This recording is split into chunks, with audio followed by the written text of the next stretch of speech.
Hello, Mechwarriors, and welcome to the Mechbay, where we fix your mech and fix your game.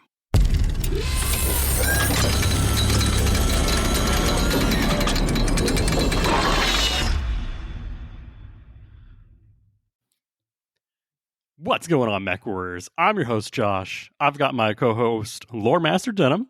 Howdy, howdy. Let's do that one more time. No, you got that one. All right. That's all I got. And Flamboy Steve with me today. Give him the claws. Boys, we are all back from Southern Assault 4. Are we surviving or are we thriving? Oh, no. No, neither. Neither. We died. Not surviving, not thriving. We ride in the bus, the struggle bus. Yeah.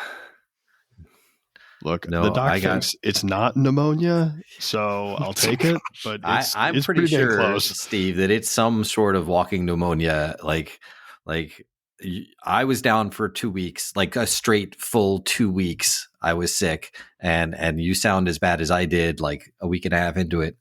Yeah, it was not nice. I learned all sorts of things about the rainbow that can leave your lungs. Yeah, that bright neon green phlegm. That's my favorite one.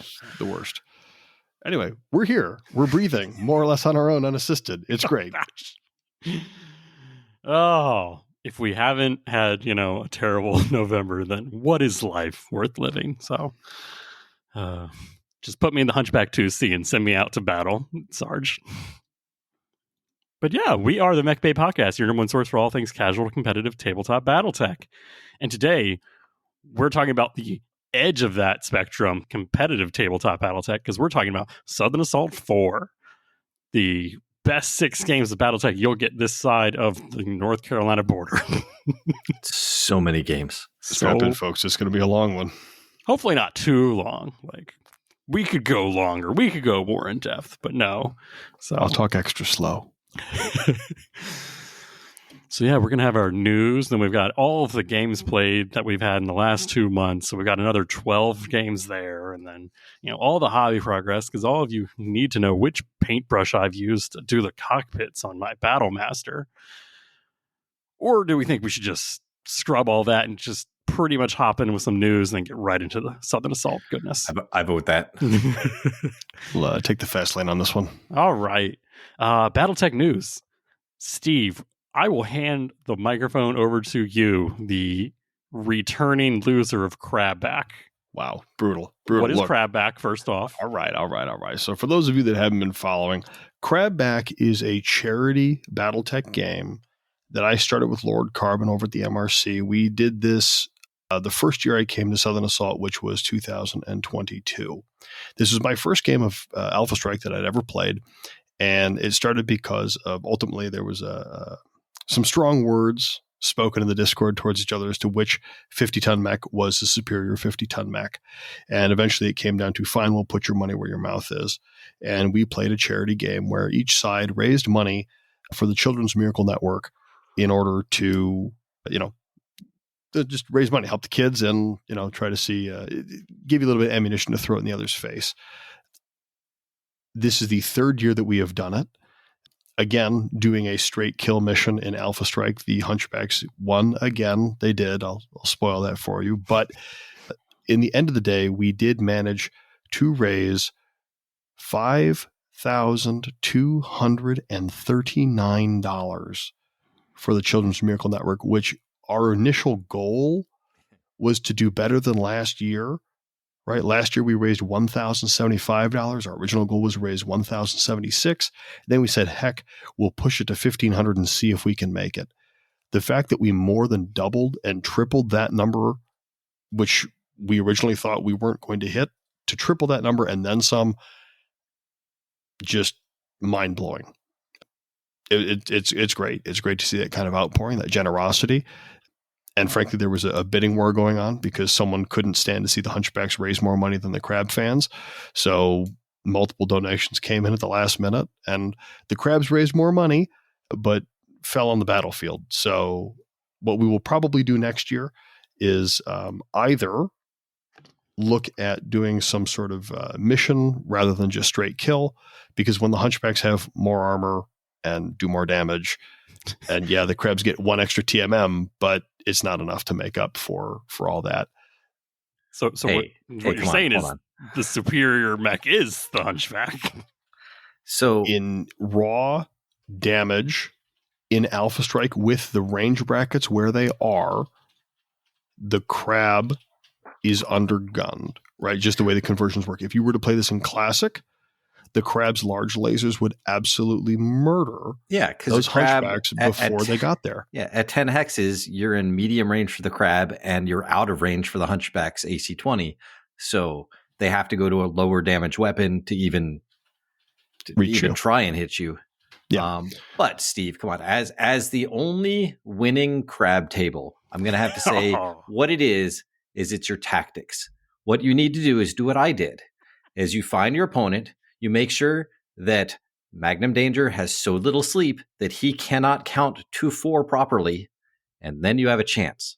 Yeah, because he cheated, and you won on a technicality because he cheated and did way too much damage with like 3 of his models. But that's neither here nor there. Because he couldn't count. It's psychological warfare.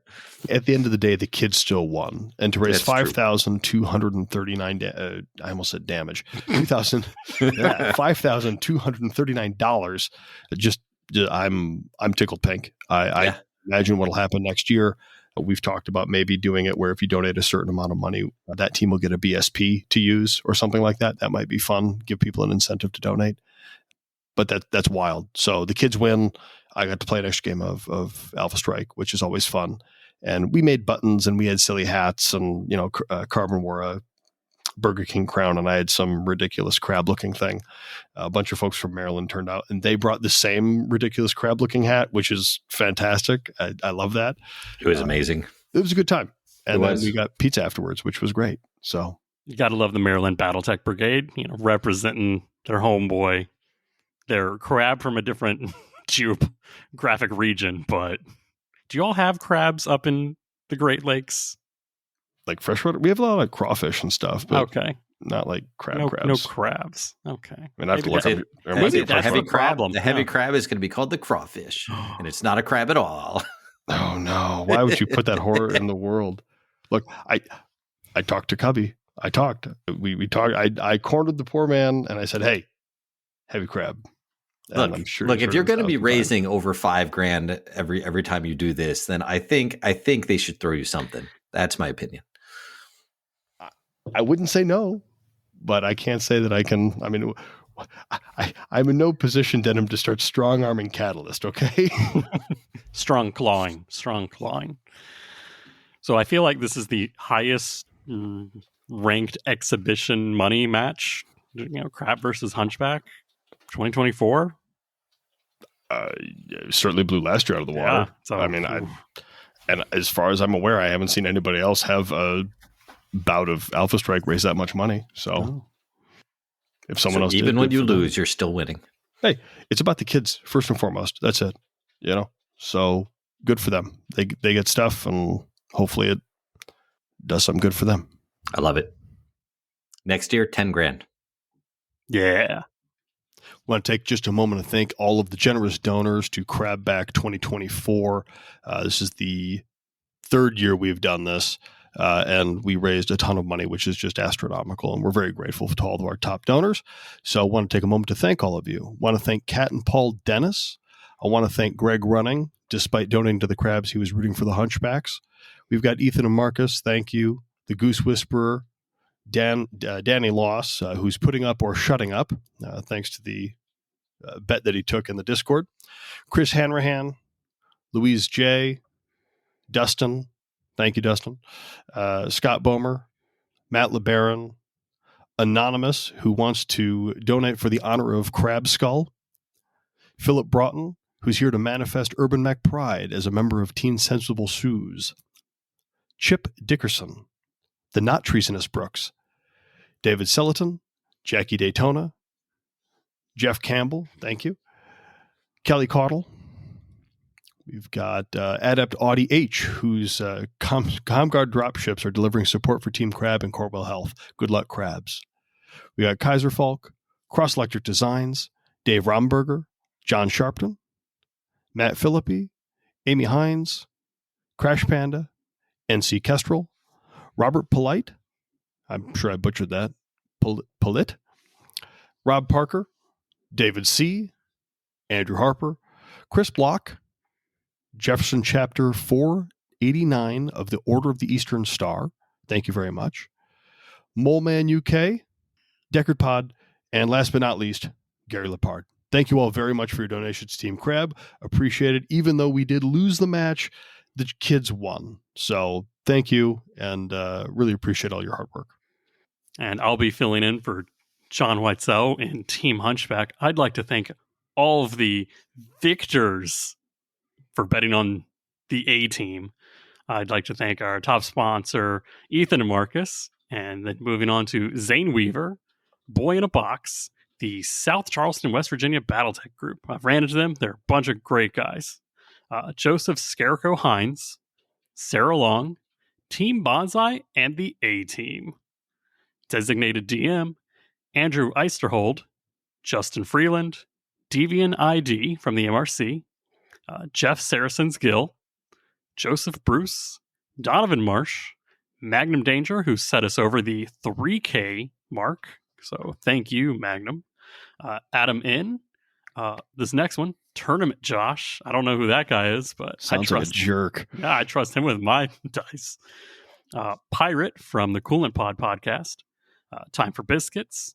K's Cavaliers with another K. Not 3 Ks, just 2 Ks. yeah, no. Comrade Zen. Also Gary. I love that one. The Crab with no name. I think it might be Sebastian. I think that's the name we're going to put there. Very good. Cayman, who wrote Glory to the Hunch. Cayman bet on the right team. Lordmaster Denham himself. I mean, Denham played for the Crabs, right? I do, but not for lack of, betting. Sam, Adam Nowicki, Padre, the father himself, Mechax 69, Ben AS, Jesse McGibney, another Magnum Danger. Good job, Magnum.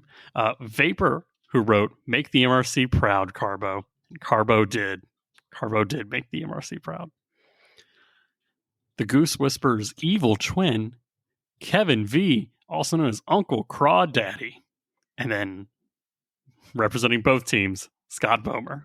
So, Scott was very diplomatic. He donated to both teams. He was the first donor on both teams. He just hedged his bets, and we appreciate it. No matter what, Scott and children win. That's right. He's playing both sides. We always win. Yeah.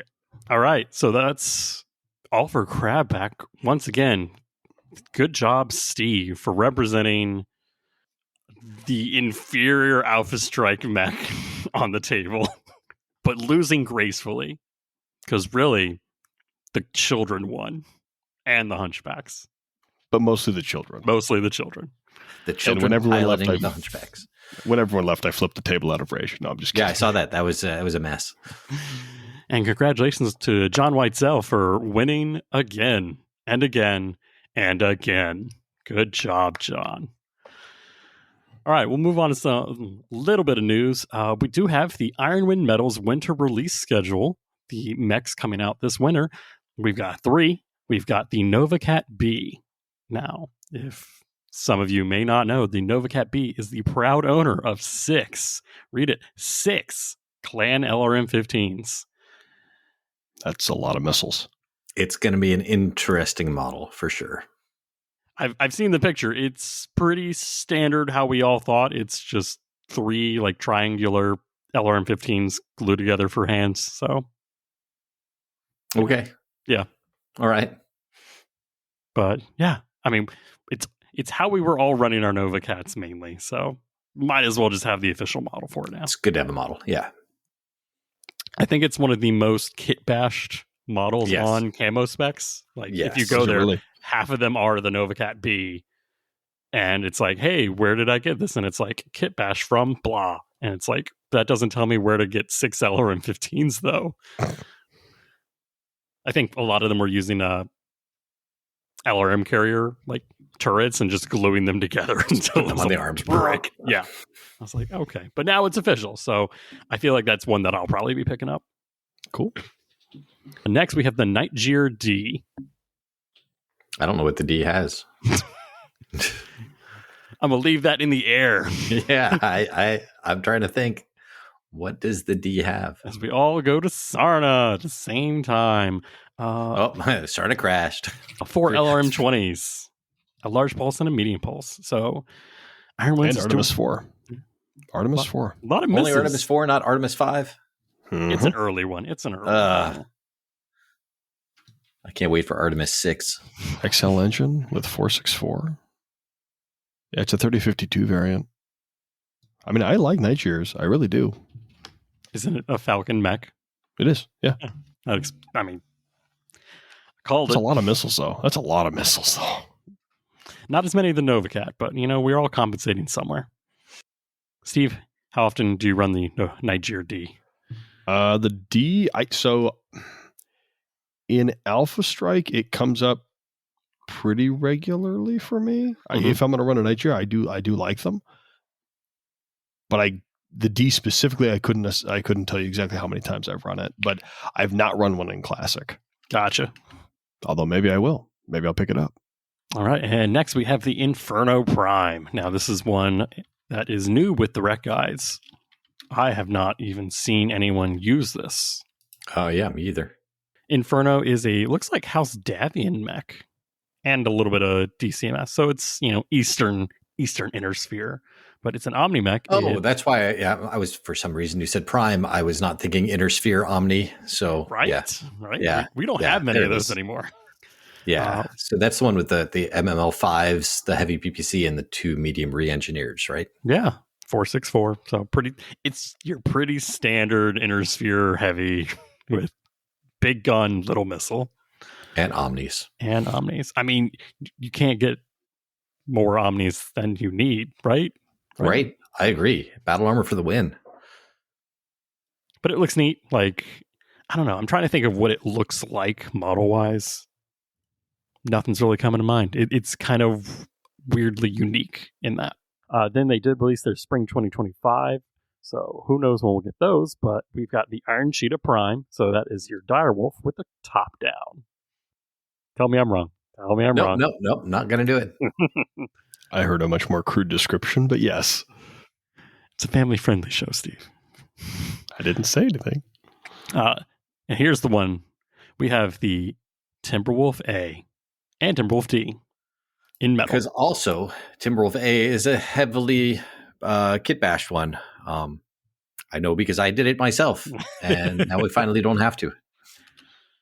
Now that you've blazed the trail, Dedham, they just made it easy for the rest of us. I'm okay with that because mine is unique.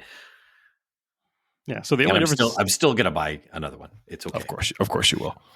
So the only difference between the A and the D is just what's in the side pods, essentially. Like, they're both 2 ERPPCs.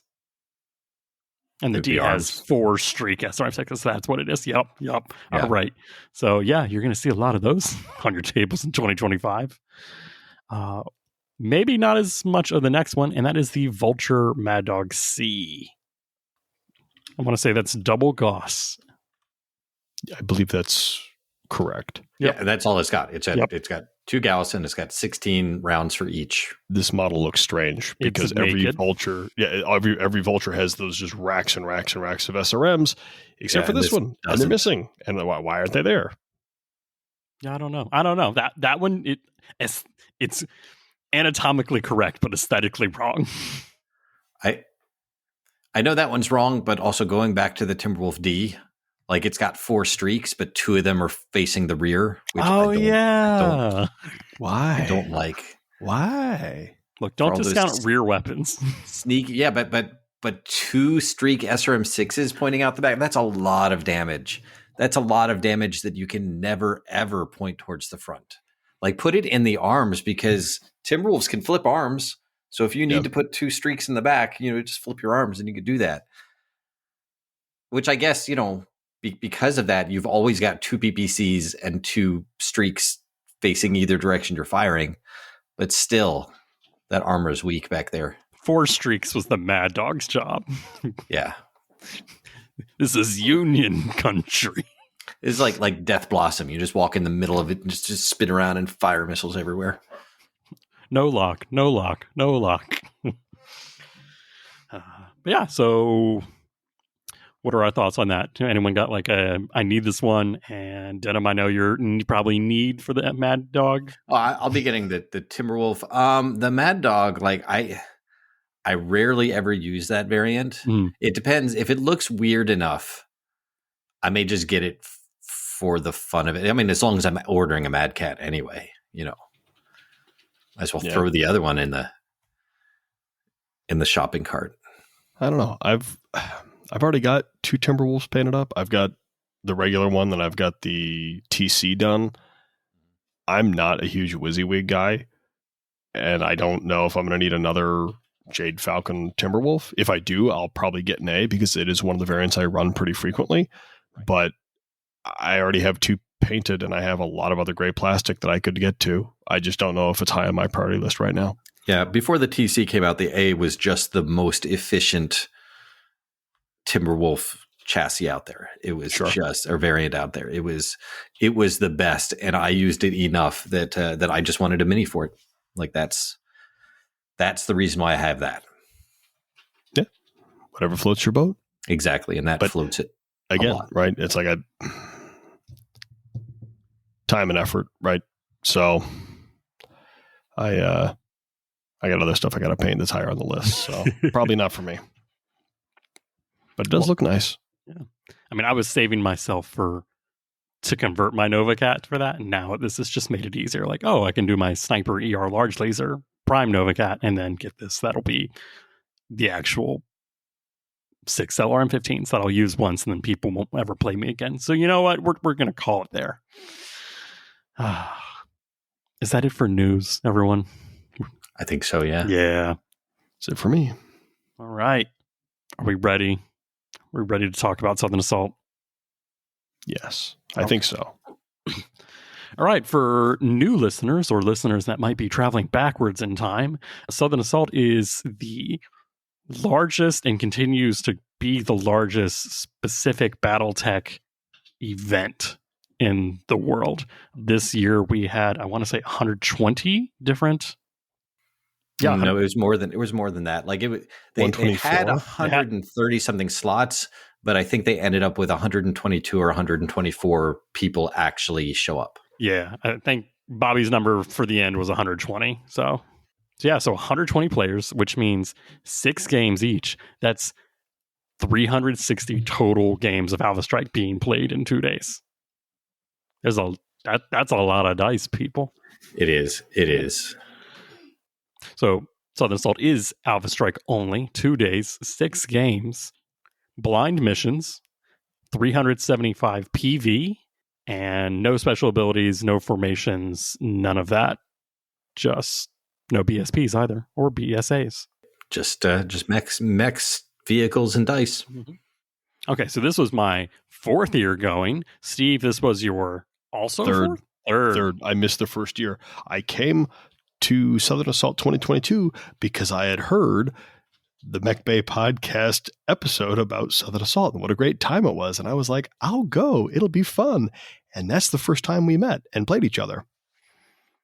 And it's been downhill ever since. I have that effect on people. And Denim, this was your first year actually being able to come. Yeah. I've signed up for it like 3 times. Not the first one at all, but I meant to go on 2nd. I was all signed up and ready to go on the 3rd, and the 4th one, I finally made it there. I was so glad to see you there. And Dustin was also able to come. Dustin was not able to come to the recording tonight. He is at a conference, so unfortunately we had to record without him, but he did want to be here. So this was the first year that all 4 hosts of the Mechbay Podcast were able to play together. But we did not fight each other, because that would have been wrong. That was weird. No, yeah, I would have thought out of 6 games with 120 people, one of us would have been paired up with another at some point. But I feel like Bobby would have, he did mention, if you're playing one of your regular crew, come to me, I'll swap you. We've got spare tables just to do that. So, but no, so there are that many tables, and you never play on the same one twice, which is really nice because every map is fresh, every mission is blind. I really like the way the Southern Assault is set up. I know some people disagree with me and they like seeing mission packets beforehand. I'm sure we'll talk about a time in this tournament where that would have been beneficial, but we'll get there. But in general, I like having tournaments where people cannot maximize their lists, because when you're building a mercenary company or you're building a force, you have to be able to take on any challenge that meets you on the battlefield, right? Oh, I agree. I agree with that sentiment right there a lot. Yeah, I think that's huge. Another thing Bobby does that I like a lot is that he tries to champion the entire hobby. You earn points for combat and winning games. You earn points for sportsmanship and being a decent person and making sure it's fun for everyone to play. And you earn points for your hobbyist, right? Your painting, your lore accuracy, and your lists and everything else, right? It's not just show up and smash face, but show up and have good games. Support BattleTech. Yes, precisely. And because Southern Assault is held in a school, there is a quiz that he does every year, and I hate it. It's actually not that bad. But I get anxiety. The person who makes the test. I mean, I know. But look, when someone says it's time for a test and you find yourself standing in a school, there is not an insignificant amount of panic that runs through your mind, even though you're like, I graduated years ago. It doesn't matter. The panic is still there. My favorite part of the quiz is I went to the restroom immediately after, and someone was leans and talks to me through the stall. Is like, "Hey, how many elementals are in a star?" And I'm like, "What?" I'm being just mind your business, man. You got other stuff to focus on. Like, where is your test? Are you taking the test in there? Is that what you're doing? So they can't see you on your phone? Clans? Stay. Yeah, right. It's like, but no. I'm going to tell Clan Coral Lemming. I'm going to tell Dave Goldbishop I want him to crank it up next year. I was like, okay. Wait, is this the same quiz that was there last year? No, it because that elemental star one that's a common trick you question. Yeah, the thing is, the questions were similar, not the same as last year. And honestly, the trick is, Josh, that every year, what I love about Bobby's tournaments is that it encourages new people to take the leap. It encourages new people to get involved and like, I'll go try it. What's the worst that could happen? And these newer people may not be as inundated as... It's open book. He says it's open book, just not open friend, just like my old, math teachers. But still, it's nice to see that new people have an opportunity. Yeah. No, I love it. What made this year different was, besides all the hosts being able to make it, artillery was nerfed. Artillery was limited to skill 4 or 5, so you could not get to skill 2 artillery, which overall impression on there, we'll just touch on that real fast, much more enjoyable. Very positive. I don't know because I wasn't here any of the previous years and I didn't play against anyone with artillery in this one. Well, the thing is, last year, almost all I didn't have it, and I don't think Magnum had it, but a lot of the other top general tables, top combatant tables, all had artillery, and they were all skill 2, so they're dropping 2 pie plates a turn on like hits on 6s or something like that, and that just feels real bad. That just feels really, really bad. Yeah, so I was welcome to the change. I didn't see any artillery in my games. That was really nice. Not that it would have harmed me any. I didn't have any battle armor or anything like that, but it's just nice not to have to deal with it. Yeah. I know Pirate from the Coolin' Pod podcast took some, but other than that, you did not see the huge proliferation of min-max artillery. If someone wanted to take artillery, they still could. They just couldn't min-max it.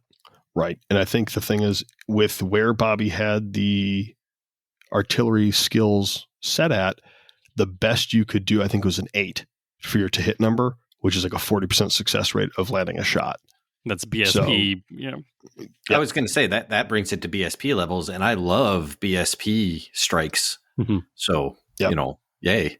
Exactly. I was like, okay, it's not banned. You can still take it. It's just not guaranteed anymore. So I liked that. Instituted same from last year was you could take one salvage pass of a mech that was nearby or not available to your faction, but available to factions you're associated with. So if you wanted to take a pillager, but the pillager is only available to Capellans and you're Merrick, you can take a pillager. I have an opinion about this, and it's not a popular one. Oh no. Steve, what's your bad opinion that I might cut out if it's really bad? No, I just don't like the salvage pass idea. I'm a purist, right? If you're going to commit to playing a faction, play the faction. If they don't have the tools available to them in the era, you don't have the tools available in the era. I get it. Through salvage, all things are possible. I understand why it's there. I opt not to use it. That's fine. You're not required to. Nope, I'm not, and I don't. And that's just me. But I know a lot of people really like it. It gives them some flexibility. And, if that makes them happy, that's great. But Steve, I also did not opt to take a salvage unit. So maybe it's just the clanner in us. Maybe that's what it is. Maybe. I was in Intersphere. I also did not, but I also took the other thing, which was... Yeah, I was like, you took... Super salvage pass. What faction is the Greyhound in, Josh? All factions have access to the Greyhound through the powers of manufacturing military-industrial complex. But yeah, that was the special for this year. The last big special thing was you could either take the special Mechbay Podcast Greyhound, the not Arrow 4, gosh. You write SA4 as the variant and your brain automatically goes to Arrow 4. And we debated on making it an Arrow 4 mech just for this. Yes, I had to talk them off the ledge. All right. Josh was all gung-ho, and I said, no, we cannot introduce more artillery into this game. Yeah. Stop. But yeah, so we designed a special variant before we did not know any of the missions or anything. This was way before the packet and everything dropped. So we designed the special one-use Greyhound.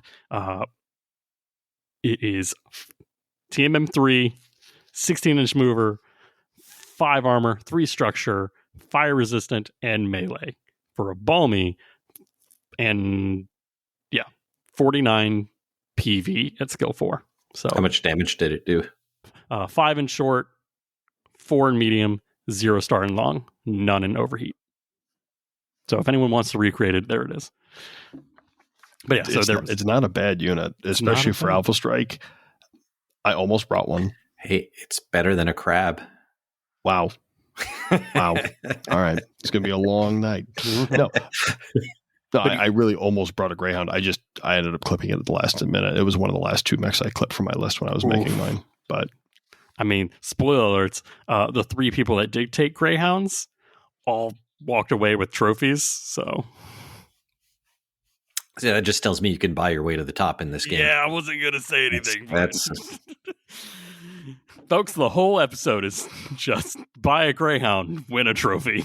Yep, that's what I hear. Participation award. But no, so you could take the Greyhound, the Gawain, or the Percival.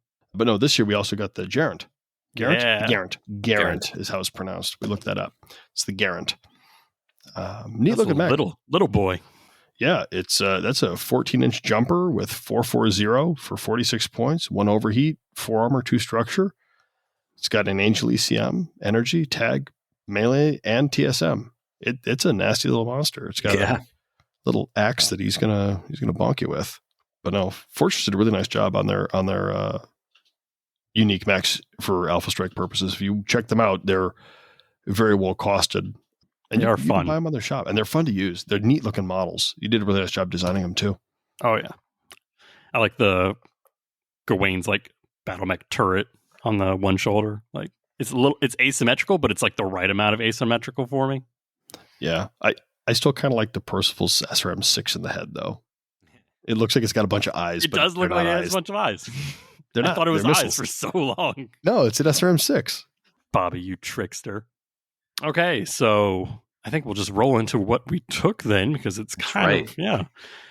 So I took, first off, let's start with the Greyhound, because I had to. Like, there was no way that I was... You're under contract, right? Yeah, like, I'm almost the sponsor of the Greyhound mech. So, yeah, so I took a Skill 4 Greyhound Southern Assault 4 variant. And I essentially built what I would have taken if it wasn't allowed. Anyways, so I took a Gunslinger, 2 ERD, Skill 4. That is the C3 Master variant. The Hammerhand 6E, Skill 3, C3 Slave variant. Battle Axe 8D, C3 Slave. And then an Ajax Assault Tank A, the last C3 Slave. That was my only C3 component. I then took a Griffin 4R, that's the TMM Force Jump Strong Griffin, a Hatchetman 5DT, one of the new Shrapnel Rack 5 variants, a Wolverine 10D. This is the premium Wolverine that I actually converted to be the 10D with the rack.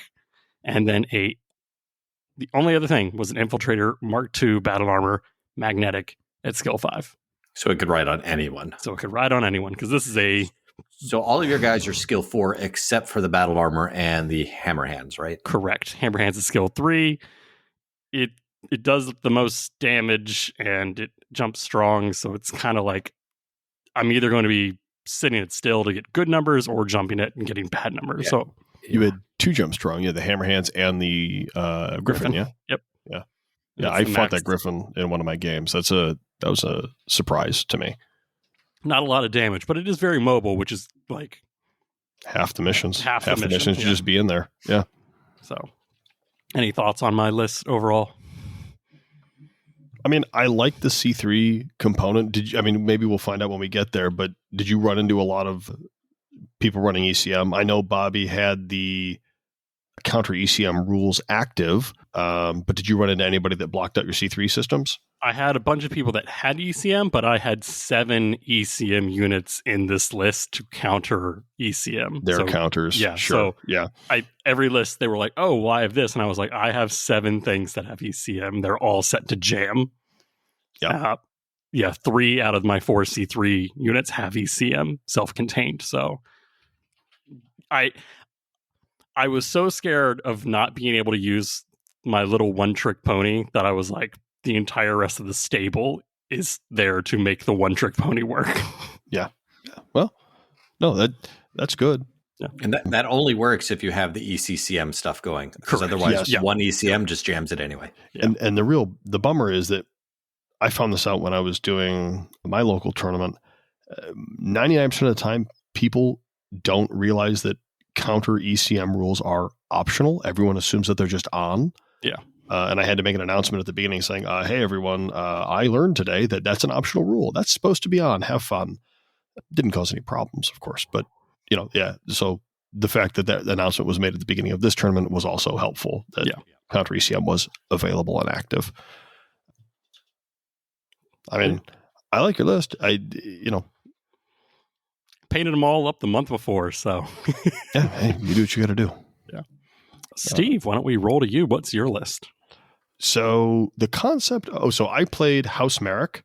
I did Merrick Militia because last year, won the whole thing, got best overall with the Jade Falcons. I said, I don't want to be a one-trick pony. I want to do different color birds. So we did purple birds. So we did Merrick Militia, and my whole premise for this list is I don't want one linchpin. I don't want one unit to fall and then have my whole list collapse. Mm-hmm. So a lot of my guys are very similar. I noticed that when I saw your list. I was like, this feels like everyone can fill in for everyone else. Yep. I need someone here. Go. The other thing I did when I built this list, I kind of went through all these options and I started winnowing away. That's a hard windowing away. Winnowing, to winnow, to slowly whittle away these units until I came down to what I wanted.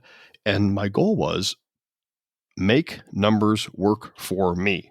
What does that mean? I want better to hit numbers to shoot them, and I want them to have harder numbers to hit me. The best way to do that is keep TMM up. You got to pump up those numbers, man. You know this. All of my units have TMM 2, right? And I've got a lot of very large, heavy dudes. So I have the Mangonel 4S which is a 5.53 TMM2, right? It's got flak 222. I've got the Charger SA5, which is a 5.50 flak 1.1. Again, 10-inch mover, TMM2. Brought a Phoenix Hawk 2C3, 5.50, right? TMM2, 10 jump. It's I brought the nasty. hunch. But again, you've got a 5.53, a 5.50, a 5.50. I brought a Hunchback C, which is a 12-inch mover, still TMM2, 6.60, right? I brought the Wendigo B, which is a 12-inch mover, TMM2, but jumps for 16 inches, so jump strong. That's a 6.60 with ECM, jump strong 1, and reflective armor. So those 5 units are all in the 5.50, 6.60 range. They're all approximately the same point value, between 47, 42 points, right? And they're all interchangeable. I can put them wherever I need them on the map.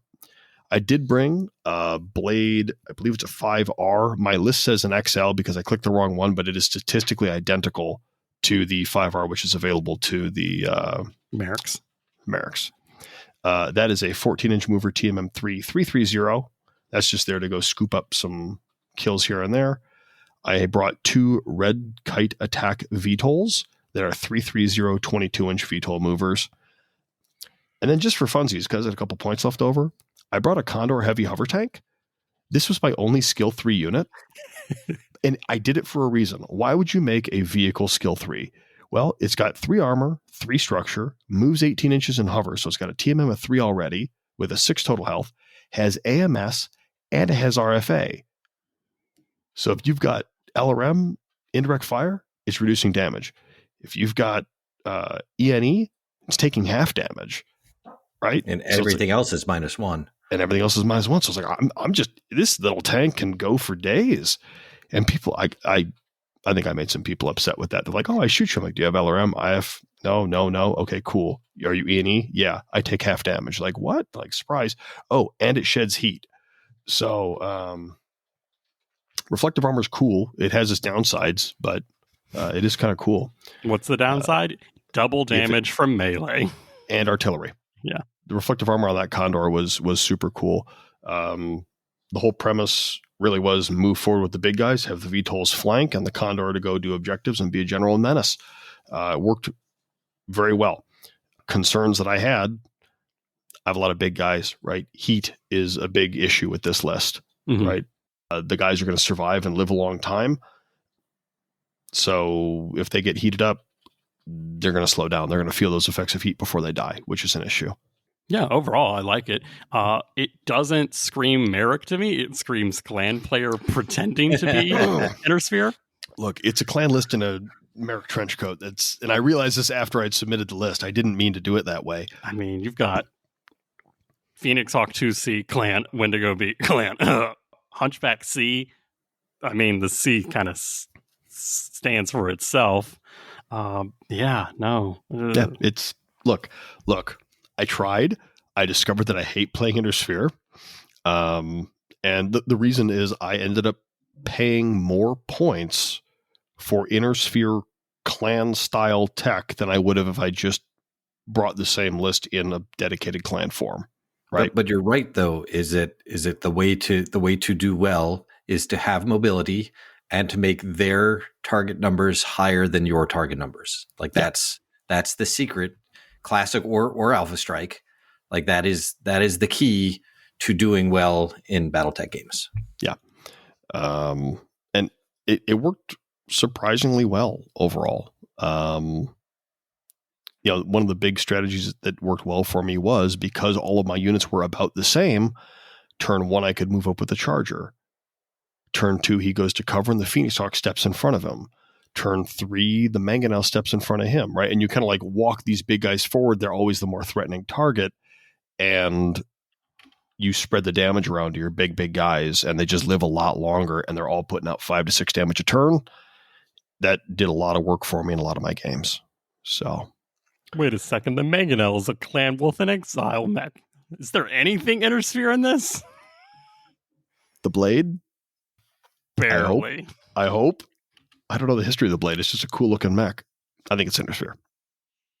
It says Intersphere. Let's check the before you can look that up, Denim, what's your list look like?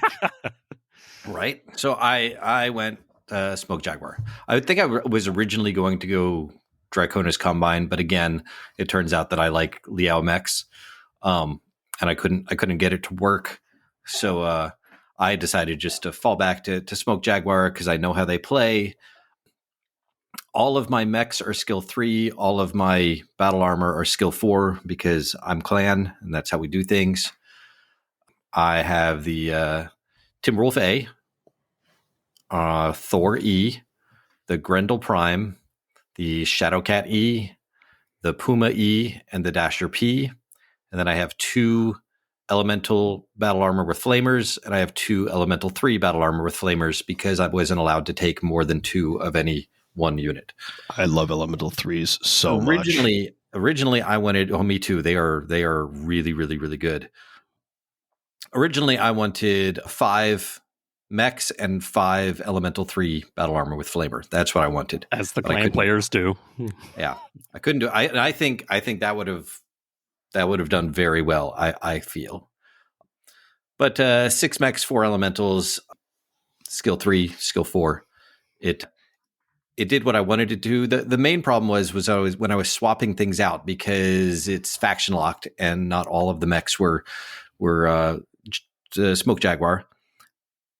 I swapped 3 mechs out, and then what I realized after I submitted my list was that I'm like, why did I have that particular variant of the Loki? And I'm like, I have no flak. I traded away all 3 of my mechs that had flak, and I know that people like VTOLs. Well, and the VTOLs were going to be much more present once I learned that artillery was going to be hampered, right? Because so if you can't have that, you want VTOLs. So the fact that you traded that away makes me nervous. Oh, yeah. I went into this game with 0 flak, and I meant to have, I started off with 3. After I officially submitted my list, I had 0. But that was my list. So I have 10 units. Very, very, very clan, and I intended on playing it aggressively like the Smoke Jaguars do. I have a lot of mobility, and I've got 2 mechs that can take some damage and put out a lot of damage. So, yeah.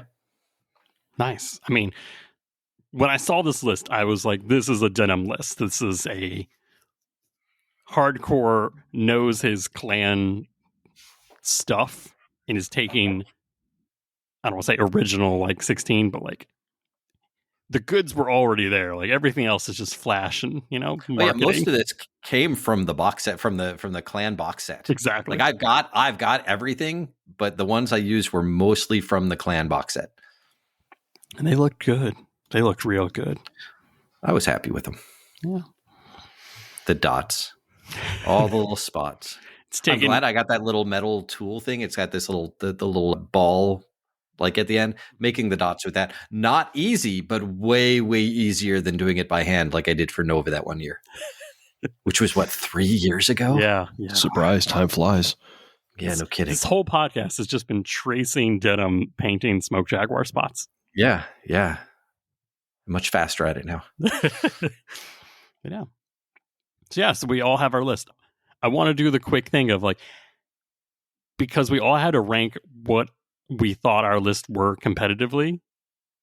How did we all did we think our lists were hardcore, this is competitive, or this is just what I had, or this is just pure fluff, please roll over? If I had to rank mine, I don't remember what number I gave it. I know it was middle of the pack because it's not a nice list. I mean, there are 5 big guys who are here to ruin your day. You got RFA, you got 2 VTOLs. It's not but again, there's no crazy gimmicks. It's literally a list that walks forward and shoots you. I don't have any heat. I've got no heat. Mm-hmm. I've got no artillery. I've got no infantry. I've got no anti-mech attack. I can't force critical hits on you. I don't have TSM. I don't have melee. It's they're just big dudes who show up and shoot you a lot. So, I mean, there's nothing fancy about it. Yeah, I mean, I feel like I took that idea and went even harder with it. I'm a lot of TMM1 and a little bit of TMM2, and then just 1 TMM4 back. No VTOLs, nothing else. I have my 1 gimmick, which is the little C3 unit, and that's it. So I definitely took mine thinking it was good, but I was not taking optimum things. Like I was taking what I wanted, and I was going to do good or bad with it, and just feel fun for taking it. What about you, Denim? Yeah, I just took what I consider very, very vanilla clan. I mean, it is clan, so it is powerful and it is strong and it is efficient because it's clan. But I literally took 10 units, so a binary. I don't have anything weird, nothing special. No C3, no flak, no. The worst I have is my battle armor can do heat, and that's it. Like those are the only special things on here. You sweaty grognard, you brought heat. I did. No, I'm just giving you a hard time. I'm just giving you a hard time, Denim. But it's standard. Like that from the time the battle armor were introduced, you could take machine gun, laser, or flamer. So they're not special. They're just standard. Everything here is just standard. And I felt that clan are strong, and it will be able to handle most anything thrown at it because it's efficient. So yeah, I would consider this list an extremely vanilla clan list. Yeah. I don't think any of us took anything that was super bad. Sweaty. Yeah, well, I mean, no, but I mean, at the same time, we didn't intentionally hamstring ourselves, but we didn't. I mean, we were here to play in a tournament. I mean, we're not here to roll over all the newbies, but we're not going to hamstring ourselves either. So I don't know. I took a Hatchetman. I was like, if I hit once with the hatchet, it's paid for itself. P.S. It did not ever hit with its hatchet. Oh, heartbreaker. I know. Yeah. But yeah, do we want to talk about our games? Because it was a long day. Day one is weekend. 4 games. Yeah. Long day. Wait, there was a day 2? I just consider Sunday to be day 1 plus the DLC. Well, I can say before people get started going to do this, do not go and get vaccinated the day before. It's not a good idea. One arm's completely swollen. It's his dice arm. I had stuff done to both arms. No. I had multiple vaccines, but the shingles vaccine, it just, my entire right arm was super. I got feverish. My immune system was just shot, and I immediately caught like the first person who coughed, it like beelined over to me. Yeah, it was a fun weekend. It was a fun weekend. I'm so sorry.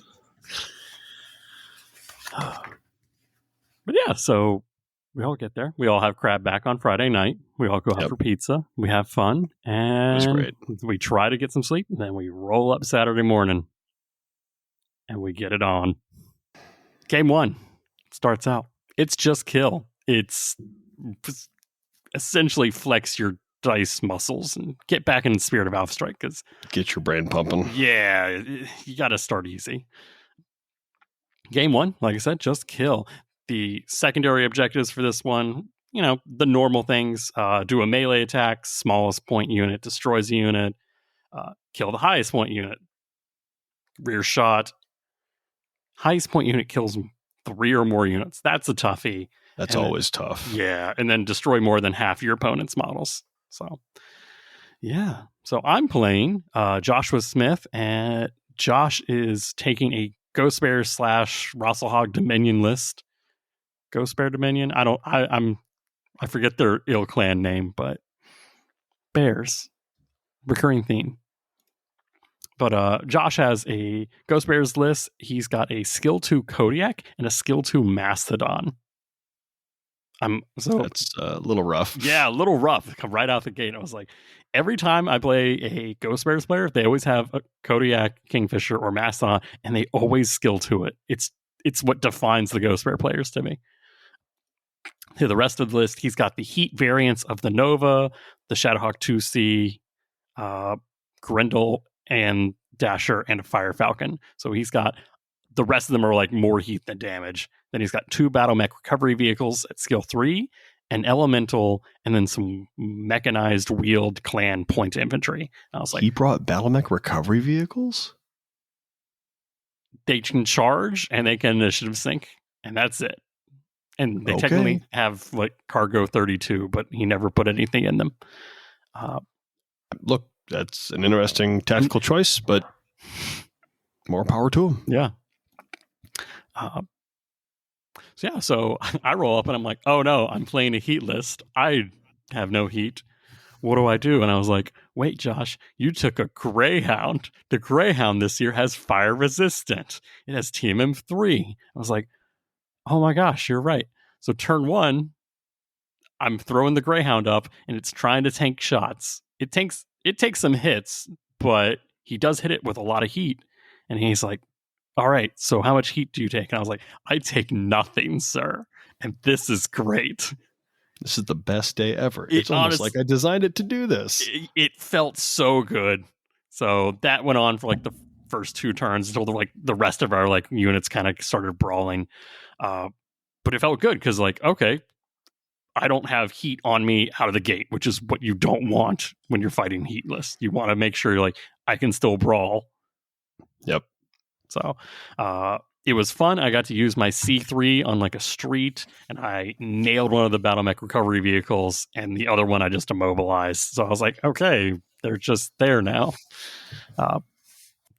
The cool parts of this game were we were playing on like a nice city map, and I did get the sweet, like, it's the Super Griffin model, so I'm going to call it the Super Griffin, everyone, but it's the Griffin 4R that jumps like 16, 18 inches. Yeah, 16. Bear with me. I did get to jump that behind his Mastodon, deploy my infiltrators. They get to roll, even with their skill 5, they get the anti-mech attack on its rear, and they start chipping away at it. First one's a weapon hit, and I was like, okay, I feel a little bit better when that skill 2 doesn't do like 6 damage anymore. It does 5.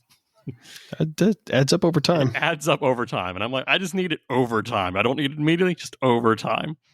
I had some cool moments because this was the first time I'd used the C3 in Alpha Strike. Like I didn't have any practice game. So I was like, how do I want to do this? So I had the hammer hands jumping. And of course, because it's jumping, it's taking all the fire because it's like everyone can see that's the spotter for the C3 Lance. But we're really using the buildings for cover. We're trying to make sure that we're doing more damage than we're taking. My one thing that like I consciously like tactically did was I threw my Wolverine and Hatchetman to like, I don't want to say bait his Kodiak, but please waste your shots on the 2 mechs that can generate TMM if they need, or take hits and be really attractive to getting shot if they need. So he only got to shoot his Kodiak in long range for like 2-3 turns. So being able to take a mech out of the game, quote unquote, was key for me on this one, because it's like what, 80 PV? Like if I don't fight that, then I'm over, advantaged in mechs on the field that are shooting. I'm not convinced you and I did not play the same game 1. I have a lot of similarities to my first game. Good for you then, Steve. But yeah, so this came down to, like I said, the highlight was the Super Griffin jumping. The Greyhound also got to run behind the Kodiak and like blast it for 6 damage in the rear. Didn't get through the armor because it's a Kodiak, but I still tried. Gave it the old Sibco 1-2. But yeah, at the end of the game, a lot of my stuff is damaged, but I've kind of pulled it back to be covered by the C3 guys that literally stayed back. Like I did not play aggressive with my C3. I held it back, and one thing would get in range and they would just blast that. So the Gunslinger, I think, had taken some heat, so I had been playing more maneuverable with that. But by the end of it, I was able to win 24-10. That was the first time I've ever like done more damage on the kill mission than taken. So I was very happy on that one. That's a great start. Yeah. It's a great start. Denim, what about your game 1? How'd that go? I don't remember a whole lot. I really don't. This weekend was a blur. My opponent, Gary L., he wrote on his sheet for me. I know my Gary. opponent. Gary's local to me. I know Gary. Okay. I love Gary. I had a lot of fun. I gave him top marks for people to play against. He was. I enjoyed my first game. That I do remember. He had a Warhammer 2C, a Kingfisher, two Warhammer 2Cs. Sorry, one of them does heat, and one of them does a ton of damage. Charger, Spectre, Locust, Wraith, some Marauder battle armor, and a Jade Phoenix, which is like he was not a Jade Falcon player. He was one of the few people I played against who was not Jade Falcon.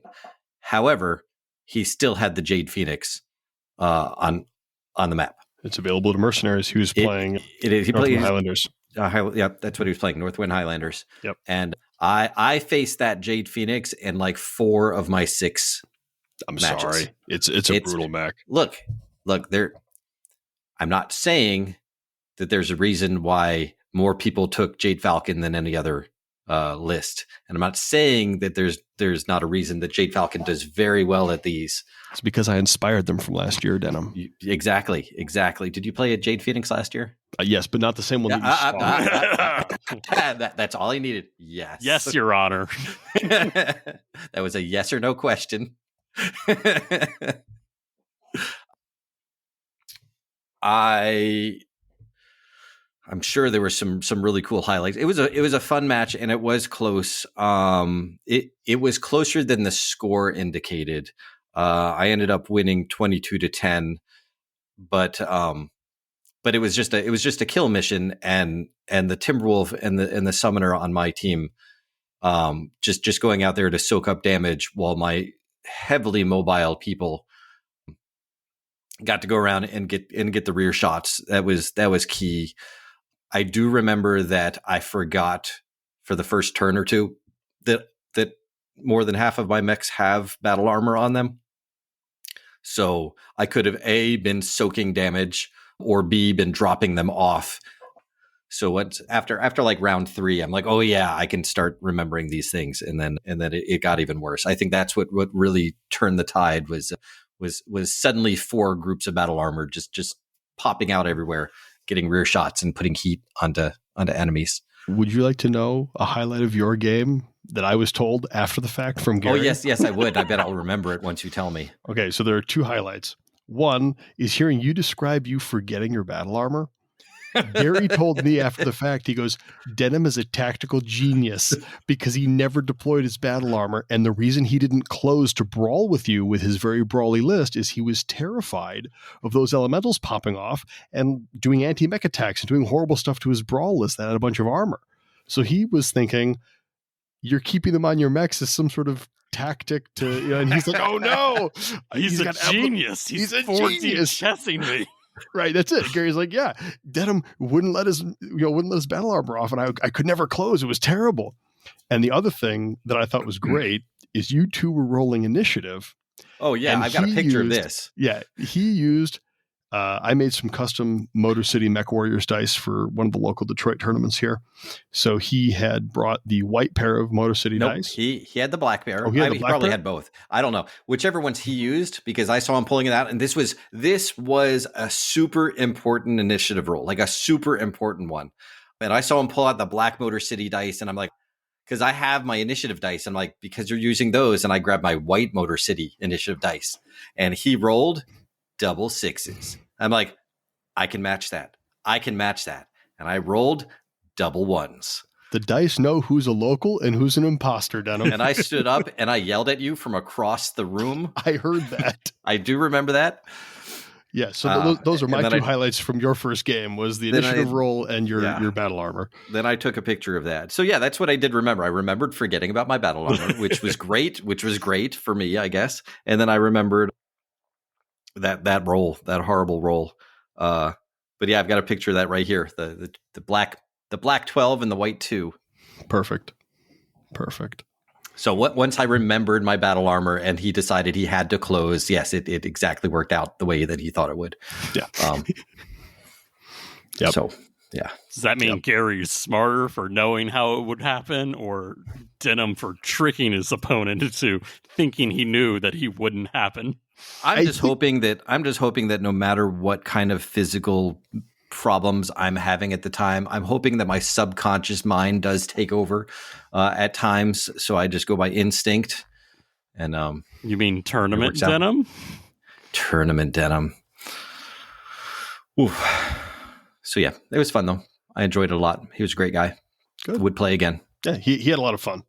He said it went very poorly for him, but he said he got 10 points. I don't consider that poorly. Like, that is recoverable for sure. Oh, yes, he did very fine by the end of the 4 games. But yeah. I heard hearing about your game with him from a different point of view was a real treat. That was fun. Yeah, I enjoyed that. I appreciate that a lot. Thank you. That made me smile.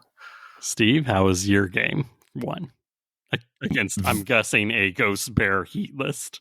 So, yeah, I played Ty, I'm going to butcher this, I think it's Trauber.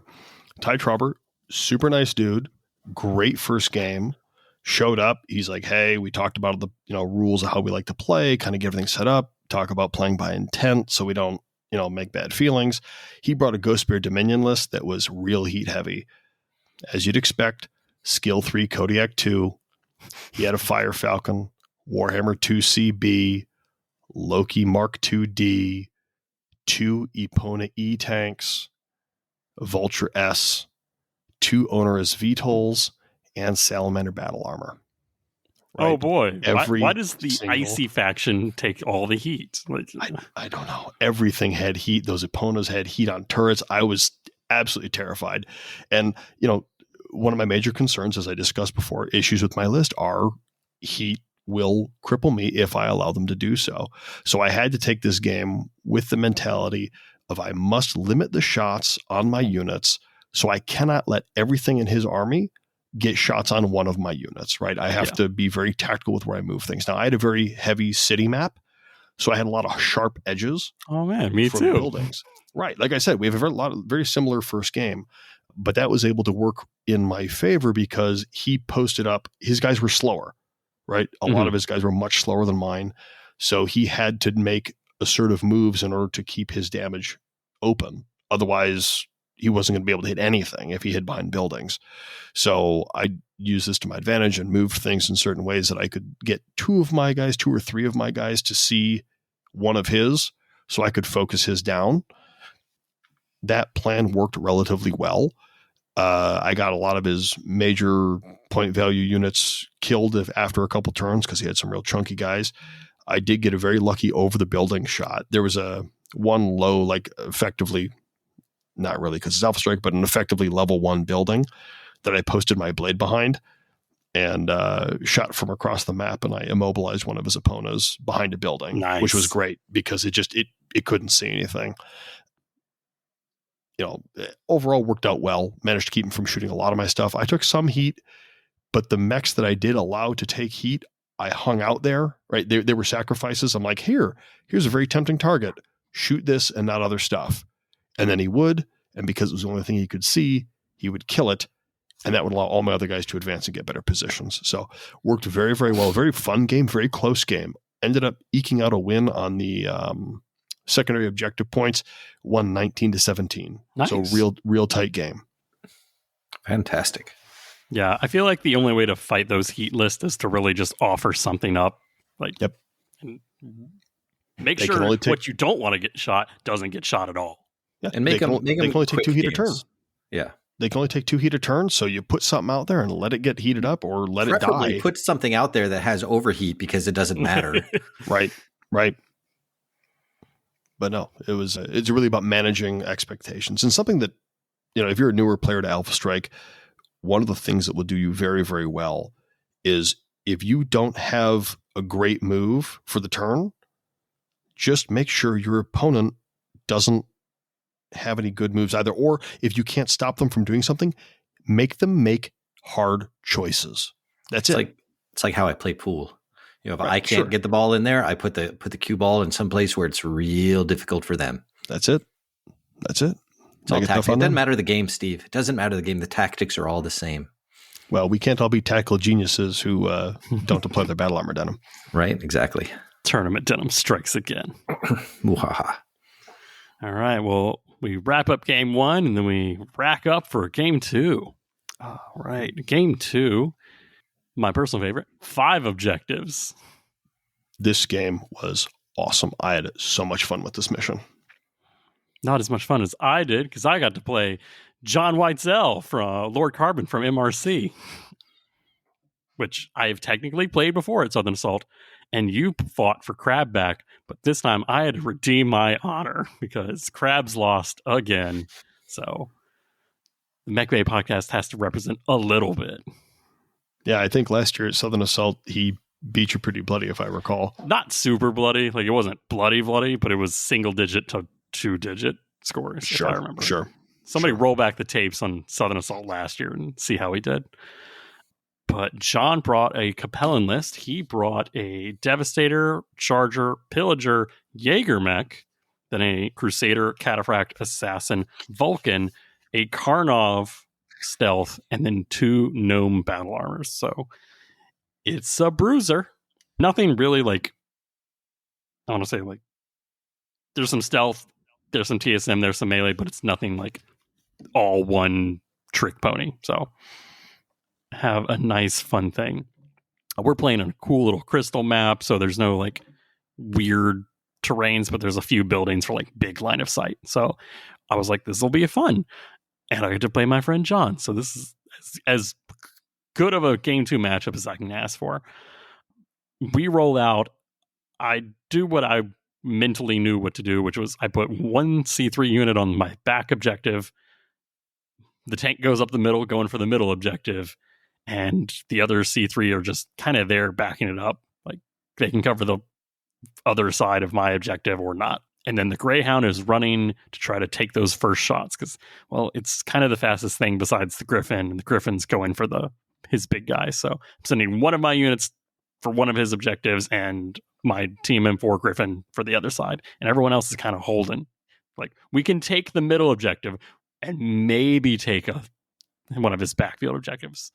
The Greyhound dies, unfortunately, but this is when the Ajax starts ripping out because it throws 7 dice at medium range. So I think first turn, I really hurt his Cataphract. Second turn, I hit like his Assassin or Charger or something. Like, something just gets way more damage on it in one turn with one unit than it feels good to be. Sure. Yeah. But I'm kind of still playing defensively because he's still got the Karnov and 2 Gnome battle armors that do 3 damage each in short. And I don't want 4 damage in my rear twice on anything.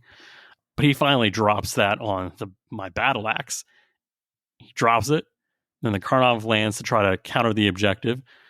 My battle axe does take a lot of damage, but doesn't die, which is the key thing. And that Ajax with the turret just whips around, deletes one of the gnomes. The Gunslinger turns around, deletes the other gnome. Battle axe, because it's in short range, deletes the Karnov. And the Hammerhands, I think, has to help it out. So I've spent my entire good shooting to delete his backfield annoyers, which I feel was really key because then I can just completely focus on things forward of me. The Griffin gets the same thing. It drops the infiltrators. They anti-mech attack. I want to say they got the fire control on his Devastator, which honestly is just crippling, early game. You don't want +2 to all your shots early, but yeah, I just start picking away at his guys one by one. He does get a cool breakout. I want to say his Assassin gets behind my lines and he goes for my lightly defended objective, but my Hatchetman is there.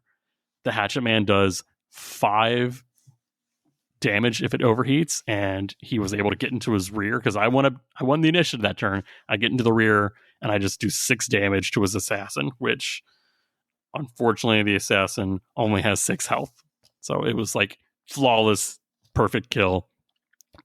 I think the whole time my Griffin and Infiltrators are just there picking on his Pillager and Devastator, just he can't roll high enough to crush me because they're base to base. Right. And he's I'm not shooting the TMM4 Griffin, which even if it's on the objective, he still, doesn't have the good shots to hit it.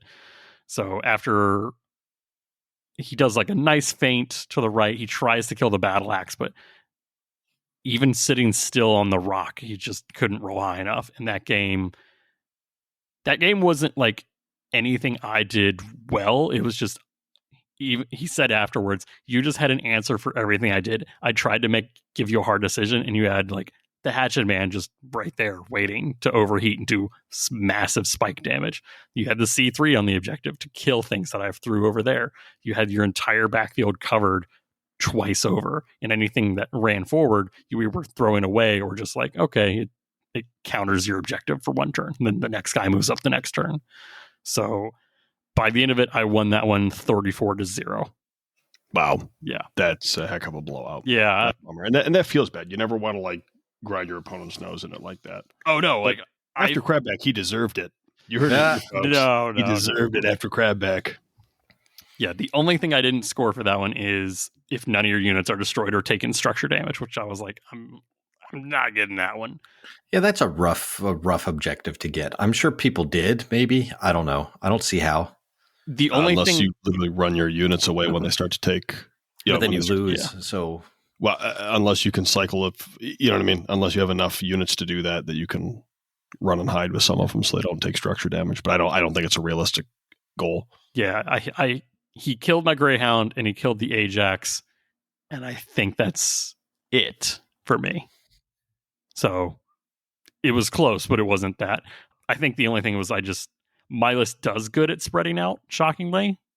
And his really wanted to focus down on one or two things and really kill them. And with me just being so spread out, he couldn't. So, yeah, that was a game that could have gone any other way, just depending on the dice rolls. So, yeah, sometimes you get lucky. Yeah, and sometimes you don't. Sometimes you don't. But I will play John every time and just be happy, win or lose, because it's always a great game. Oh, no, he's a phenomenal opponent. And even when he starts kicking your teeth in with all of his horrible, horrible hunchbacks, he makes it a good time. So he's a good sport about it. I'm sure he took it well. Yeah. Yeah. Lieutenant, do you want to roll that with yours? Oh, yeah, because we'll counter your luck with my luck. Oh, no. I do remember this game pretty well. I played James Hemstock. He's a good player. Like he's ranked highly in several of these from what I've heard. He took a Gladiator, a Ryokan, a Man of War, Blackhawk, Thor, Dragonfly, Vulture, and Elemental, and they were all skill 3 except for the Elemental, which was skill 4. So similar to mine. Did he bring Jade Falcons? That sounds like a very Falcon list. Oh, he was one of the Jade Falcons I fought. Yes. Okay. I was going to say, I'm reading off that list. I believe 3 or 4 of my opponents were Jade Falcons. That's so wild. I played like 4. It's not so there were more Jade Falcons out there than any other list by a large margin. I know. It's just weird that I think I played 1 Jade Falcon player and I played like 4 Roughshog Dominion folks. So it's just weird that I didn't see any of them. He was the only Jade Falcon I played who did not have a Jade Phoenix. Oh, well. Yeah. It's an expensive unit. Well, yeah, especially since most people who take them at skill 2. Oh, so, no, I didn't do that. I took mine at skill 4 when I took mine last year. Anyway, so we start the game off. It went the full 8 turns that was allowed. And we started off turn 1 with me losing initiative. And then turn 2, I lost initiative. Then turn 3, I lost initiative. Then turn 4, I lost initiative. I'm noticing a pattern. Turn 5, I lost initiative. Oh, and no. Then 6 and 7, I lost initiative. But on the 8th turn, I did actually win initiative. By that time, I had one squad of elementals left. It's just that in this, so it's a 5-point. You've got 5 objectives. You have to spread out. You can't, if you just cover your own 2 objectives, you're going to lose because your opponent will cover 3 of them. But if you move forward, if you can't ever get initiative, you can't ever snipe anyone who's in a bad position. Counter move. He had some very, very, good moving. He had some 16s and 12s. So when I pushed forward, he was always able to get behind me. He was always able to make sure that he had partial cover and that he was able to angle it. So I didn't. All these things that happen when you win initiative and your opponent does it. And I'm not just saying that, like, he was a good player. Like, he knew what to do and he did it properly. Did not win him the game, but it would have helped you out if you'd had if a little if bit it more had been information on the field. It would have been a much closer game. And he agreed with this as well. A much closer game if we had both had like half and half initiatives type things. It would have been a completely different game. As it was, there was not much I could do while still trying to play. Because like I said, I was Smoke Jaguar. I wanted to play aggressively because that's what Smoke Jaguars do. Right. And I have a problem where if I build a list in a certain way, that's how I'm going to play. My guys did not give up. The elementals that were left at the end were still holding on to their point, but it was not enough. And with the 7 initiative losses, I did end up getting 1-33. So still better than Lord Carbon. Yep, well, but you lost by more. If he got 33, right? That's no. It was 34-0 for Josh and Carbon. Okay. It was 33-1. So I actually did 2 better than Lord Carbon. Good. Well, good. So there, it was a literal bloodbath. Like there's just nothing I could do that could not be countered by his list. Which honestly, if it were the opposite way, I would not have held back at all. I would have done the exact same thing to him that he was doing to me. That's how it's a tournament game. It's how it would have worked. So It's not like I'd be like, he wasn't being nice. Yeah, that's not what this game is about. I would not have been nice either. So it was rough. And you get games like that. Yeah. As long as he wasn't rude. No, he was still there. There's a difference between beating your opponent and beating your opponent being a jerk, right? There was none of that. Huge difference. So that's good. No, I would have done the exact same thing to him if I had a chance, and he knows that. Yeah. But yeah, this is one of those things where sometimes in any sort of game like this where dice are involved, you can lose initiative 7 times in a row, and it definitely matters. Yeah. You feel it. But yeah, so that was my game. I beat Carbon. That's the important part. Yeah, we love you, Carbon. My game 2 is probably my favorite game that I got to play in this tournament. I played Win Brooks. He was Free Roughshog Republic, not Roughshog Dominion. Look, when you go through more name changes than the Sea Foxes do, you can't blame anyone. You're all the same. Yeah. But no, Win was a great sport. He brought a Cyclops 12K, the Griffin 4R that you brought, Josh, the Venom 9K, the Grasshopper 6K, the Battlemaster 3M, the Firestarter OX, the Orion VA, the Panther 13K, 2 Condor Heavy Hover laser zips, and a Karnov UR gunship. Looking through this list, they were just Roughshagian units that were here to party and have a good time. There wasn't any real gimmick, no C3, nothing crazy. That Griffin did have Jump Strong, and that'll become relevant later. My major concern with this list, looking at it, is he's got more bodies than I do. And I'm only rocking 9 dudes. If I start losing bodies early, I will not be able to contest all 5 of these points. Just don't have the manpower to do it. So because my guys are 10-inch movers, I can get to some locations on the map, but I can't be everywhere. I don't have a ton of super, super fast guys, except for my VTOLs, which have to land in order to contest. Not to land to contest, land to capture, which matters. So thankfully, I did win the deployment roll, which allowed me to pick one side of the map. I picked the side that had a level 6 tower, just a straight up building tower that was huge. And the reason it mattered is because where the objective was located, I could land a VTOL on top of this building and no one could see it from the other, you literally had to be on top of the building to see my VTOL if it landed on top of it because it was so wide and the VTOL was, very small. So that was super handy. My strategy was really stay lumped up and contest my points until I could kill off some of his numbers, and then I could roll up with my heavier units and take over more of the map. That was my game plan. Overall, execution-wise, did a pretty good job of knocking out at least 1 mech a turn. that venom is so fast. He put it on the center point. That poor thing had to die. And I got it that first turn. And it did go, but I had to shoot a lot at it because those things are so fast that TMM made it a real problem. And I didn't want it getting in my backfield. So it went away.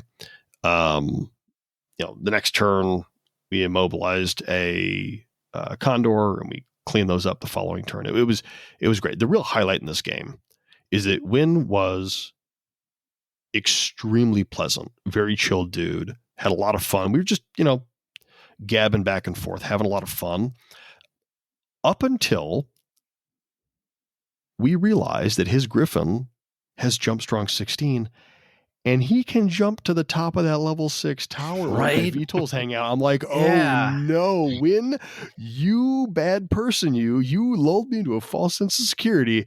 And he goes, I didn't realize I could get up there until right now. I'm like, I believe you. You're a cool guy. So he jumps this Griffin up there, and I'm like, well, now this landed VTOL is just kind of hanging out on top of this building next to this point. And I had to bring my Wendigo back, which also is jump strong. So the Wendigo jumped up there. So now we had this Griffin and this Wendigo shooting at each other with jump penalties. And then we decided that there was a thunderstorm because any rooftop fight is not dramatic unless there's a thunderstorm happening at the exact same time. 100% agreed. So we had this great climactic shootout on top of this building. Neither of us killed each other, but he did contest that point for the turn. Unfortunately for him, at that point, I had already ganked his grasshopper that was hiding out in the back. So I managed to kill that and take that point from him. At the end of the day, I did end up winning. I don't have the score written down somewhere, maybe in my notes, but I did end up winning that. But again, this was another very close game, like my first one. I didn't win by much. It was like a 2 or 3 point difference, but it was just the vibe in this game was so great, had a lot of fun. Win made it fun. There were a lot of moving pieces, lots of pot shots from across the map. And then this climactic cinematic tower fight that really hammered this game home as being like a lot of fun. So I really enjoyed this game mode. I think having multiple objectives to contest and take and hold and defend all at the same time make it very dynamic. Lots of moving pieces. So had a lot of fun. That's awesome. I'm glad you had fun. Me too. Because game 3 rolls around and that was not the case. We all look. Game 3 is when it goes down for everyone. You know why? You know why game 3 goes bad for everyone? Because it's 3 objectives. And you know what Josh can't do? 3 objectives. You know what? You know why? It's because you keep trying to take all 3 objectives. Every and that's how it game, works. I do the same thing. I fall into the same trap, and I tell myself, Steve, don't take all 3 objectives. Every game. Going for 3. Why? I'm dumb. Yeah, you're what is it? Genetic repository. They're canceling that. That was a one-time run. Look. Neuron activation. See 3 points, take 3 points. That's it.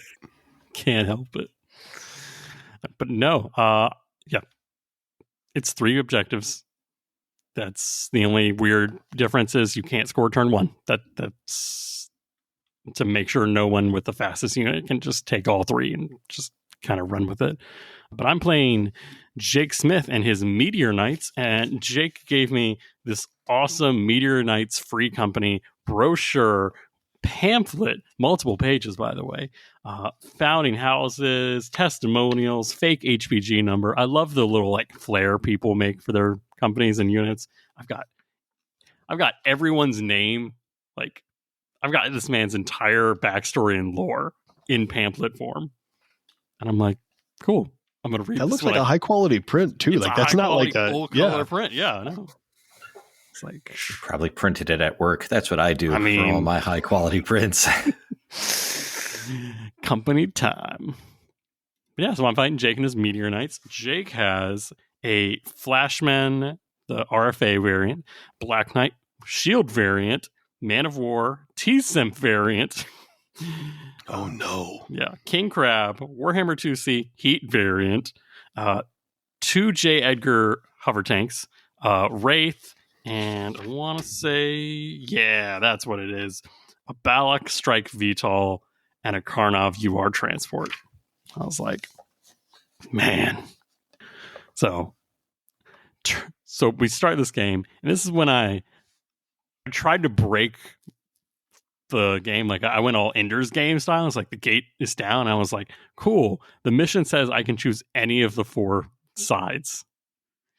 I'm gonna choose the side that already has an objective. So instead of playing all to the middle, we're gonna all play on the side with the objectives already. And yeah, I actually saw several people do that. Yeah, this is where the wording of the mission setup is just as critical for the mission. Right. But then again, he also gets to fight toward, down towards you. So same thing. So it's not like one of us is winning. Yeah, already. One of you have the advantage. It's just they may not have been expecting that. No, and it just throws them off their game. Yeah. I will say, Bobby realized that a lot of people were doing that and was like, "All right, next time that it's asymmetrical objectives and you do that, the objectives change too." So it's like you cannot break away from the way the mission is designed anymore. Right. This is the one time. So you several people played it not as it was intended to. Correct. Wording allowed, not as intended.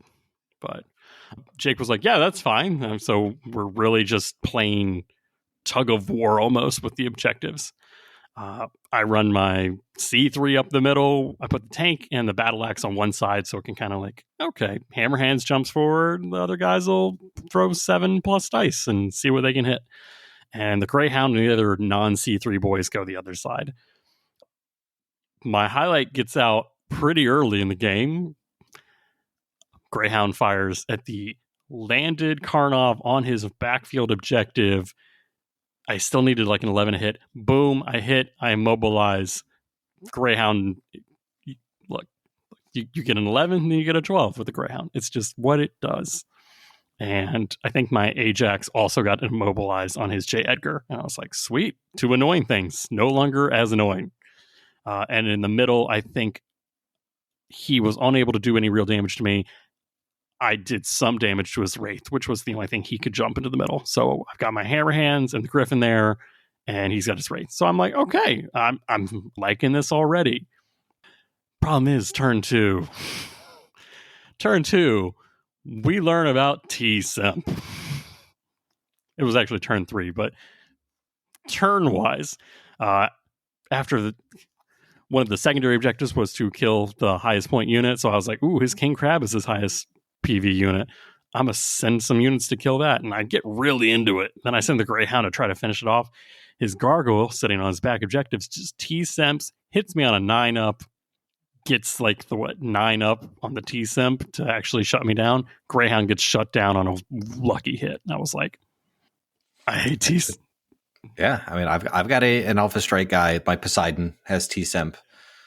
Well, I mean, I didn't bring him. I feel bad when they go off. It is a Smoke Jaguar mech, so. What'd you say, Steve? I said they feel bad when they go off. Yeah. I mean, the odds are not great that they're going to shut you down, but when they do, you're like, ooh, that is not great. It is an NPE weapon for sure. Yeah, and I was like, I will take. And I have one. Anything except being shut down. I will take heat. I will be, literally anything else. But oh no, that mech is -2 or 4 to hit next turn. -4. -4. Yeah. It's shut down. Yeah. I was like, goodbye, Greyhound. You don't even count for initiative next turn. That's it, right? It's like things that make it more difficult to play, manageable. Things that make it unplayable, feel bad. Yeah. I'll take an MP, not MP. Yeah, MP hit. I will take anything else. Don't shut me down, bro. Don't literally tase me, bro. Yeah. But no, his list was really designed to annoy and be tanky, and it's what it did. His Flashman, like I said, with the RFA, anytime I hit it, it would just reduce with because I had IF1 for some of my stuff. So I'd hit that, and the AMS would kick in, then the RFA would kick in. It's like, cool, it's -2 damage really to hit that. So don't hit that. So I was saving that for last. Unfortunately, the last things of his list were the Gargoyle with the T-Simp, the Flashman with the RFA, and the Black Knight with the shield. And I was like, I have one shot with my infiltrators. I'm going to shoot the Black Knight. It's like, reduce damage by 1, no minimum. I was like, oh no. Yeah, my Gunslinger got murdered by the Balak. And the Ajax just got overwhelmed. Like, it's tanky, but it got immobilized pretty fast. So, this one didn't go well for me. He grabbed his back objective, and I was constantly fighting over that. But the middle objective, he just flooded it, and I didn't have any good answers for that. Like, that was one of those missions where I was like, I would love a little artillery here just to make sure people don't clump up. So I think this one would have been better for me if I had played it the way as it was intended and not gone for technically all three objectives in a line. Right. Sure. Because that's how it was designed to be played. So it it fundamentally changes the game mode. I thought I would do better by like lining all of his stuff up and just shooting the closest stuff, but it didn't work out that way for me. So oh well. Yeah, but was it? Yeah, I tied this one. I want to say 19-19. No, that can't be right. I lost this one. 16-19. There we go. That sounds better. So it was a respectable loss, which is all you can hope for when you lose. Yeah. Denim, how was yours? I played Dave Selatin. Oh, Dave. I love Dave. Yeah, no, Dave's cool. So again, like people who give people things, I got a short story that he wrote and related to the short story, a recipe for the 4th Tau Ceti award-winning chili.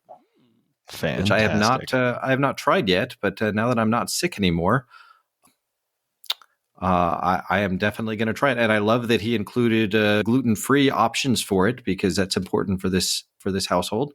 So I thought that was fantastic. I believe I gave this person a 6 out of 5 for the good player, the sportsman. Yeah, I didn't realize that was an option.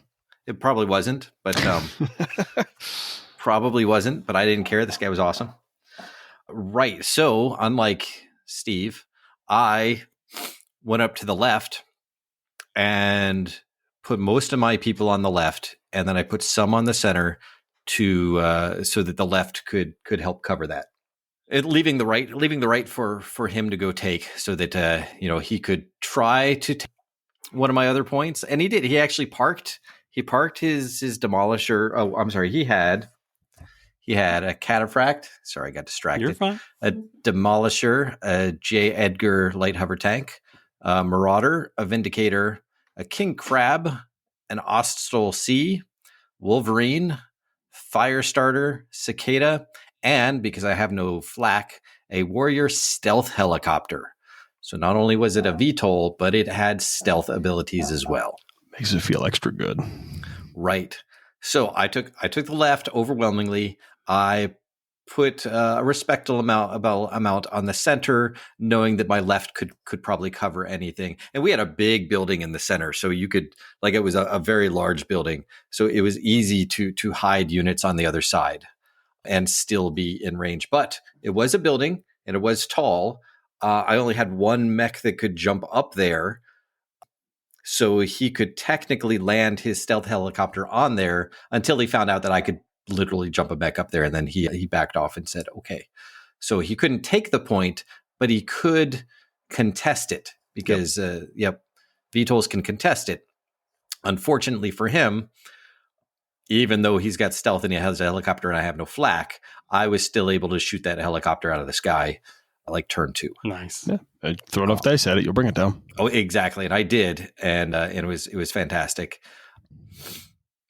So it was a close game, but with me taking out that helicopter and me contesting the point on the right, but the point on the right and the point in the middle switched hands a few times, but the point on the left I always kept. Sure. And so that ended up getting me the win. It was 23-17. But yeah, it was because I just in the back of my head, I heard Steve, don't go for all 3. Don't go for all 3. Don't do it. It's a trap. And it worked. Nines are a trap. All 3 points are a trap. Yep. I'll take 9s any day, but 3 objectives, no. That's my weakness. That's like my Horcrux right there. Yeah. So it was a very, very fun game. I had a wonderful time. We had some good conversation. I am looking forward to trying this chili. And yeah, it was fantastic. But if I had not taken out that stealth helicopter, it would have been an entirely different game because it could have just flown back and forth, just contesting like whatever point that I had out there. Yep. So, but yeah, a lot of fun. How about you, Steve? I did not have a lot of fun this game, and it's not that losing isn't fun. It's not. It's just the manner in which it happened. So my opponent played a Rasselhog Dominion list full of clan brawlers, Timberwolf W, Nova Prime, Executioner I, Dragonfly Viper F, Linebacker D, Mad Dog E, 2 Elemental 3 Flamers. My major concerns with this list is it was a high damage, low unit count. They were all skill 3. All the mechs were skill 3, which means they were going to be doing a lot of damage and they were going to be hitting a lot. But, if I could kill a couple things, I might be able to eke out early and stay ahead. I knew I was going to be losing things. The trick is how fast. So my strategy was going to be score early and try to stay ahead and keep it there. At the beginning of every mission, I always try to go through the rule packet with my opponent to make sure that we're all on the same page, go over how we score, what we do, all this other stuff. Now, Josh, as you mentioned, the one difference about this mission than the 5-point mission is that you cannot score a point on turn 1. When we went through this list, I read through everything on the page except for that line. My brain glazed over it. I don't know why. Maybe it was just where it was hidden on the page. I missed that. Game 3, like you're already a little tired. It's not only that, but game 2, you can score on turn 1, right? So I missed that. And I know a lot of other people had told me like, oh, wait, you can't score on turn 1 for the 3-point mission. I said, apparently not. Now, what was frustrating about that is we had deployed, and my plan was move my fast movers onto the points early because he's a lot slower than I am. I can at least get one turn, and then I'll have to back off and kind of play more defensively because he's got some really heavy hitters. I move up there, and he goes, oh, you can't score first turn. And I'm like, oh, we literally went through the entire packet, and you didn't mention that. Do we want to play with that or not? Because we have the option. He goes, no, I don't want to play that way. I said, okay, fine, that's your prerogative. I will, of course, concede. I would not have moved certain units there. He goes, that's too bad. I'm like, okay, all right. If this is how this is going to go, then this is how the game's going to be. Now, at this point, a little bit frustrated, but it's fine because he's well within his rights to do that. What got my goat was I had made a knowing sacrifice to move my most expensive unit onto one of the objective points in order to capture it early because I had the movement to do so. One of the secondary objectives on this mission is that your most expensive unit does not take a point. And I said, okay, well then I'm going to request that because I can't score and it's not an active point, my most expensive unit doesn't count. I'm not going to lose that secondary objective. And he says, no, you're still going to lose a secondary objective. And I said, no, you don't get both. Either the points are active and I score them, or they're not and it's not taking a point, so I don't lose those objective points. You don't get it both ways. And it's at that point that I realized that I was not going to have a good time this game. Yeah. And ultimately what ended up happening is I was out of position because my plan, it could have been clarified if there had been better discussion. It could have been clarified if I had been a little bit more careful in my reading.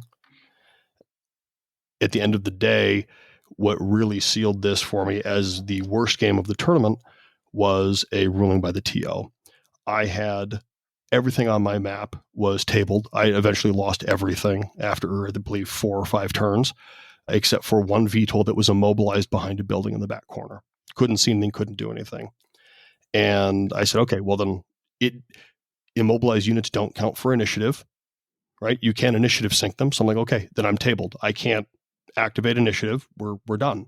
He goes, no, I get to run out the score for all the turns because you still have something on the table. And I said, normally if you're tabled, the game automatically ends. This is designed by the game runners to prevent feel bad experiences where people get runaway scores because the other person is either being held hostage or whatever. We had to call the TO, and the TO made the ruling that it was as if a mech had shut down on the table. This was a deviation from how this exact same scenario was ruled last year. And it hurt me very badly because he got like 2 or 3 turns of uninterrupted scoring. So he ended up, I would have lost by 3. Instead, I would have lost by 2. And instead I ended up losing by like 8. And because it's margin of victory, it cost me, I think, 5 or 6 points. Mm-hmm. And based on the overall scoring, that could have put me in the podium because I was very, very close to the top. And what was frustrating to me is if I had been less kind, I don't know why I couldn't have said my pilot ejects, or he flees the battlefield. He leaves his mech or he leaves his VTOL and walks off the field. He, swallows the barrel of a gun. I mean, he doesn't want to be captured by the enemy. He takes a suicide. Any of these things could have worked. I didn't do that. I could have also, I hate to say this, but I could have slow played him. I could have said, I have to go to the bathroom, and I could have walked away, and it would have been my turn, and I wouldn't have moved. I wouldn't have made a declaration, and the game would have ended. There are 3 or 4 ways that I could have ended that game early, which would have been not kind of me and not very sportsmanlike. And as a result, I was penalized. So that game was not, I mean, I didn't fight the TO. The TO made a ruling. And right. I mean, that's what it is. But I had hoped for a different ruling because he was already winning. He had already won. He was going to get more points than I was. And it felt very, how to say this tactfully. That sucked, bro. Like, yeah. That like, I don't think you would not have played that game if you knew that was how it was going to end at all. No, because I don't think I've ever had as bad of an experience at Southern Assault as that game. Yeah. And that's the rarity. That's a rarity. And the thing is, it was the opponent was a little cold, and that's fine. You're not here to make friends. I get it, but we are here to have a good time. So let's try to do that. That was in the rules. Have a good time. It's in the rules. And the thing is, the way the TO made the ruling and everything else, I'm like, all right, this whole setup is prone to repeating itself. And if this had happened to someone that was a brand new player, this type of experience in the game, I don't think I would have come back to play again. Agreed. That's the terrible. Biggest travesty of that. Yeah. And it's like, I'm glad that it happened to me because I've had bad games before. I will continue to play. But if I had been a new player, if this had happened to me in 2022, I don't think I would have come back. Yeah. It was that bad of an experience. This is one thing that I've encountered at Southern Assault and just every other Alpha Strike tournament where it's like, oh, if I keep one unit of theirs alive, then, they can't affect me. So it's they're almost farming me like for turns. And it's like, but you know how this works because you had an Adepticon in the, at the Wolfnet game. Yeah. The guy literally killed his own mech. And the thing is, what was frustrating here was very simply the unit could have, and I mean, it didn't even count for initiative, right? When the unit doesn't count for initiative, I have nothing on the board. Right. That's it. Like that should have ended the game. That should have been tabled. And the TO ruled otherwise. I dealt with it, but I disagreed with the result. Yeah, no, anytime there's a mission where it's like score per turn, it's going to be, it can end up badly like that. And I think every person should have, okay, you get your one suicide pill, like, or you should be able to call it and they get one turn or whatever. So your feelings are valid, Steve.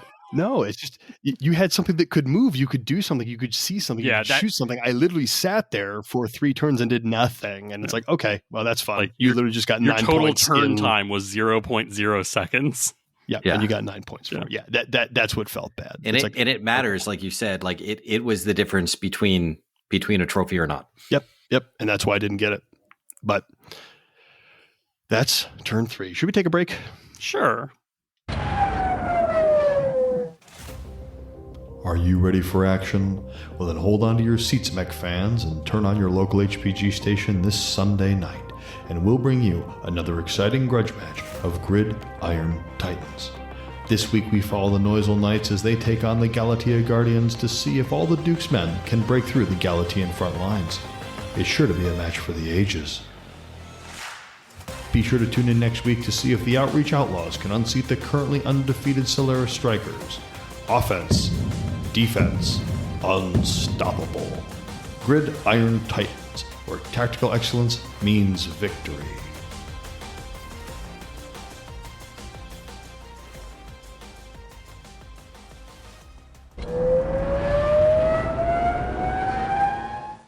Gridiron Titans. That's why we all came here this year, right? Oh, it was why I did. This was, yes. I mean, I took a picture of thoughts. The big banner, like, as soon as I saw it, I was like, ooh, this is good. I honestly didn't realize that we got posters of it, like, in the swag bags until this week at the end of November. I was like, oh, man, I want a print of this. And it's like, oh, man, Bobby put one in our bags for each of us. And I was like, this is the coolest print. I was like, there's a commando riding an atlas. Yeah, and I was like, no, this is awesome. Like this is the best one. That's like a javelin and a centurion in the back there. Yeah. It's a neat art piece. Oh yeah, no, it was fun. I think this game would have been a lot of fun if it was not game 4 on day 1. That was what a lot of people said. So for those at home that did not attend, in the swag bags, we received something called Gridiron Titan General Rules. We got this at 8 a.m. when we arrived, and that was fantastic. But you're at a tournament, you have friends there that you haven't seen in a year or two, so you go milling about, and you don't really have a lot of downtime to sit and read this very, very wordy one-page document.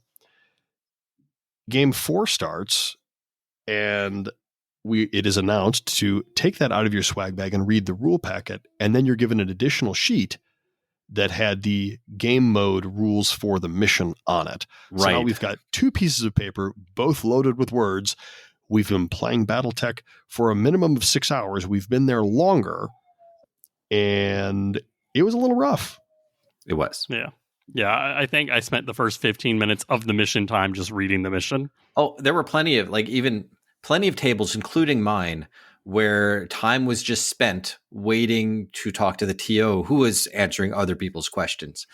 Like, for example, when you score and your mech disappears, what happens if you had elementals on your mech that you were using as a blade of armor? Do they disappear? Do they drop? Like, what happens to them if they're outside the goal and you kick it in, or if you're in the goal for running it in? Like, what happens? Yeah. So we had to find out what happens. Like, it was important. It mattered in the game. Yeah. This mission, I'd say, is the most one that's deviated from Alpha Strike rules, and that was the problem. Like, yes, because we can look up in the rule book, okay, this is how things interact in this scenario. But this was we're changing the fundamentals of Alpha Strike for this mission.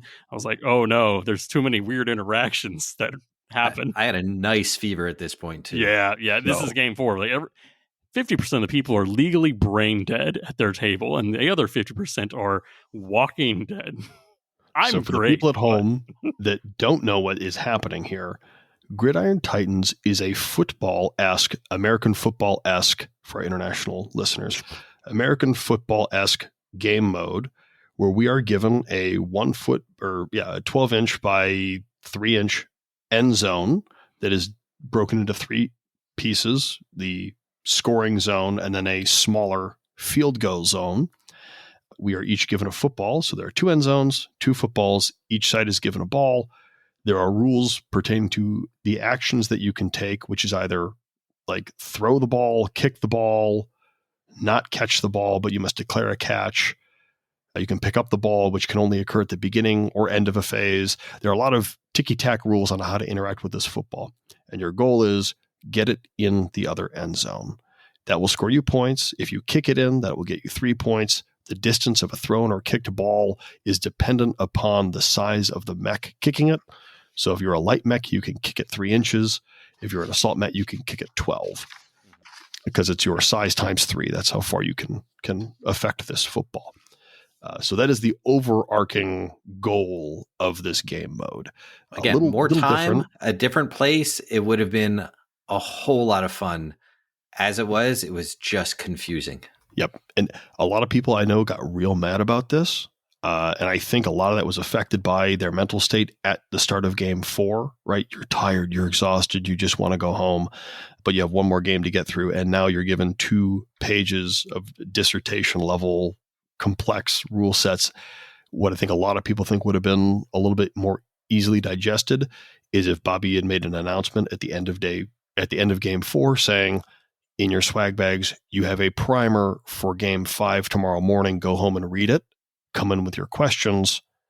And then we get the rule packet for game 5 fresh in our heads with an idea of what we can do. Yeah. Right. That would have helped as well. It would have limited questions because unfortunately the paper did not format terribly well. So there were no headings. So if I wanted to look up scoring, I couldn't find the section on scoring. It was point Control 4, F. 7, and 13. Control F. Where's Control F? It's not there. This isn't a PDF, Josh. This is real life. No.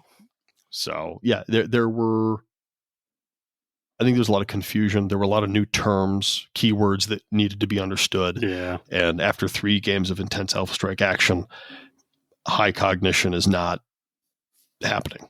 Not happening. So let's talk about the game. Woo! Let's do it. I want to just do the quick key concepts. I could have one defender, and that was the only person that could move into the scoring zone on my side and shoot into the scoring zone against the ball carrier. So yeah, and also had a 360-degree arc. You could shoot in any direction. Yeah. So obviously, I pick my Ajax, which already has a 360-degree arc and doesn't need to move because it only moves 6 inches. And if it gets mobilized, it doesn't matter. And it's C3. So guess what? I had 2 C3 units there ready to spot for ranges for any ball carriers. And I'm playing Kevin Whalen. And Kevin's got Mad Cat, Thor, Vulture, Ryokan, Wolfen E, Dasher P, 2 Balak Strike VTOLs, a Gnome Battle Armor, and a Black Wolf Battle Armor. I was like, oh boy, someone took the Spicy Clan list. Unfortunately, that's not going to help you against mine. So, like I said, I picked my Ajax to be my defender. Kevin picked his Vulture to be his. It's not the Mark 4D, so it's only going to do normal damage. So I get my ball, I throw it on the Griffin. Griffin's a medium. It jumps team in 4. There's plenty of rocky line of sight breaking things on this one. I think we did not see each other on one half of the map for 2 turns, and it was great. That's wild. Yeah. It was okay, it was tactically hiding. I could have. There were plenty of line of sight alleys. I just was no, we need to get at least across the middle of the board before we start shooting each other on this side. The other side, though, he picks up the ball with his Dasher and he just runs it right in my end zone because Dashers are too fast. They're real fast. They're too fast for their PV. So he gets it in. I was like, cool, I have one chance to shoot you. So I move my hair hands to C3 spot for the Ajax. So short range. Stood still with the Ajax. I need 7 on 7 dice. And he's got battle armor, so he's got some ablative armor. I go Burt with my 3 rack 5s on the Ajax. I know it's Alpha Strike, but it does have 3 rack 5s. I kill it. Battle armor drops. Ball drops. We then have to go to the TO that, hey, just the battle armor grab the ball as the Dasher sign. And Bobby's like, no. I was like, thank you. I needed that. They can't pick it up at the end of the score, turn. but they could contest and make me prevent. Yeah. See, break braining here already. Next turn, he does the Wolfen. Same thing. He's like, I just need to pick up the ball. And I was like, Ajax, cast rack 5 death. Burt. Wolfen dies. I was like, okay. But the problem is we could respawn mechs. So once you did our structure damage, they respawned. I was like, so every turn for the next couple... Not destroy the mechs, just do 1 point of structure, which is how half the people got it right, or more than half people got it wrong. Yeah. Like I said, this changed how you played Alpha Strike, so there were too many points of... Too many changes. So, yeah, my Ajax is literally just behind the rock, just deleting every time he runs to grab the ball. By this time, my Griffin has super jumped into the farthest corner of his score end zone, and I grab my one time of scoring to his 0. We got, I want to say, 4 turns, maybe 5 in of this one, just because a lot of it was done reading and talking between each other. But like I said, I was able to get 1 score. He was not able to. Kevin apologized. Kevin is normally a wonderful person, and I've never interacted with him like more than passing at all the other Sun Assaults. Kevin's great. He normally is up there for sportsmanship. This was not the same man that I've grown to know and love. This man was distant, dead-eyed, like oh no, shell of a man. And I was like, poor Kevin. Yeah, I was like, I honestly could not tell. Is this the same Kevin Whalen I hear about, or is this just game 4? I've had to read too much and roll too many dice, Kevin. So it's funny you mentioned that you spent a lot of time reading the rule packet with Kevin, because last year the VTOL mission, the VIP mission with the governor, that's the one I played Kevin on last year. And we spent, again, the first 10 minutes reading the rule packet, making sure we both understood everything, how we wanted it to go. And Kevin was an absolute dream. Kevin was like the nicest dude. We had a great time. He was probably one of my highlight games from last year. So I'm shocked to hear that he was like in such a state for yours. Yeah, no, like I don't want to say I gave him a lower on the sportsman just because like my interaction felt weird. I was like, am I being slow played? Am I being like misplayed? Like I don't know. Kevin did come up to me the next day and apologize. He's like, hey, I was so brain dead. I don't realize what I was doing when I was doing it. I was like, that's okay, Kevin. I'll be the one statistical outlier where I'm like, no, Kevin's a terrible player. No, Kevin's a joy. I just got him at the one bad time. Everyone has everyone has their moment. Yeah, everyone gets one. And it's going to be game 4. So yeah, we played it as well as we could. Like I said, the highlight of mine was the Ajax just deleting light mechs. I did get the sweet Greyhound around the back of a Balak and took that down. I was like, oh yeah, Greyhound killing flyers now because I don't got no flak. I don't need flak. I am the flak. So I win that one 26-10 because I got some secondaries as well. Cool. Denim, how'd you do with this? Yeah, again, if I had been able to read it better, it would have been better. I played Chris Duffy. Name sounds familiar. Jade Falcon, of course. One of the several skill 2 Jade Phoenixes that I fought against. I'm tired, Grandpa. I'm tired.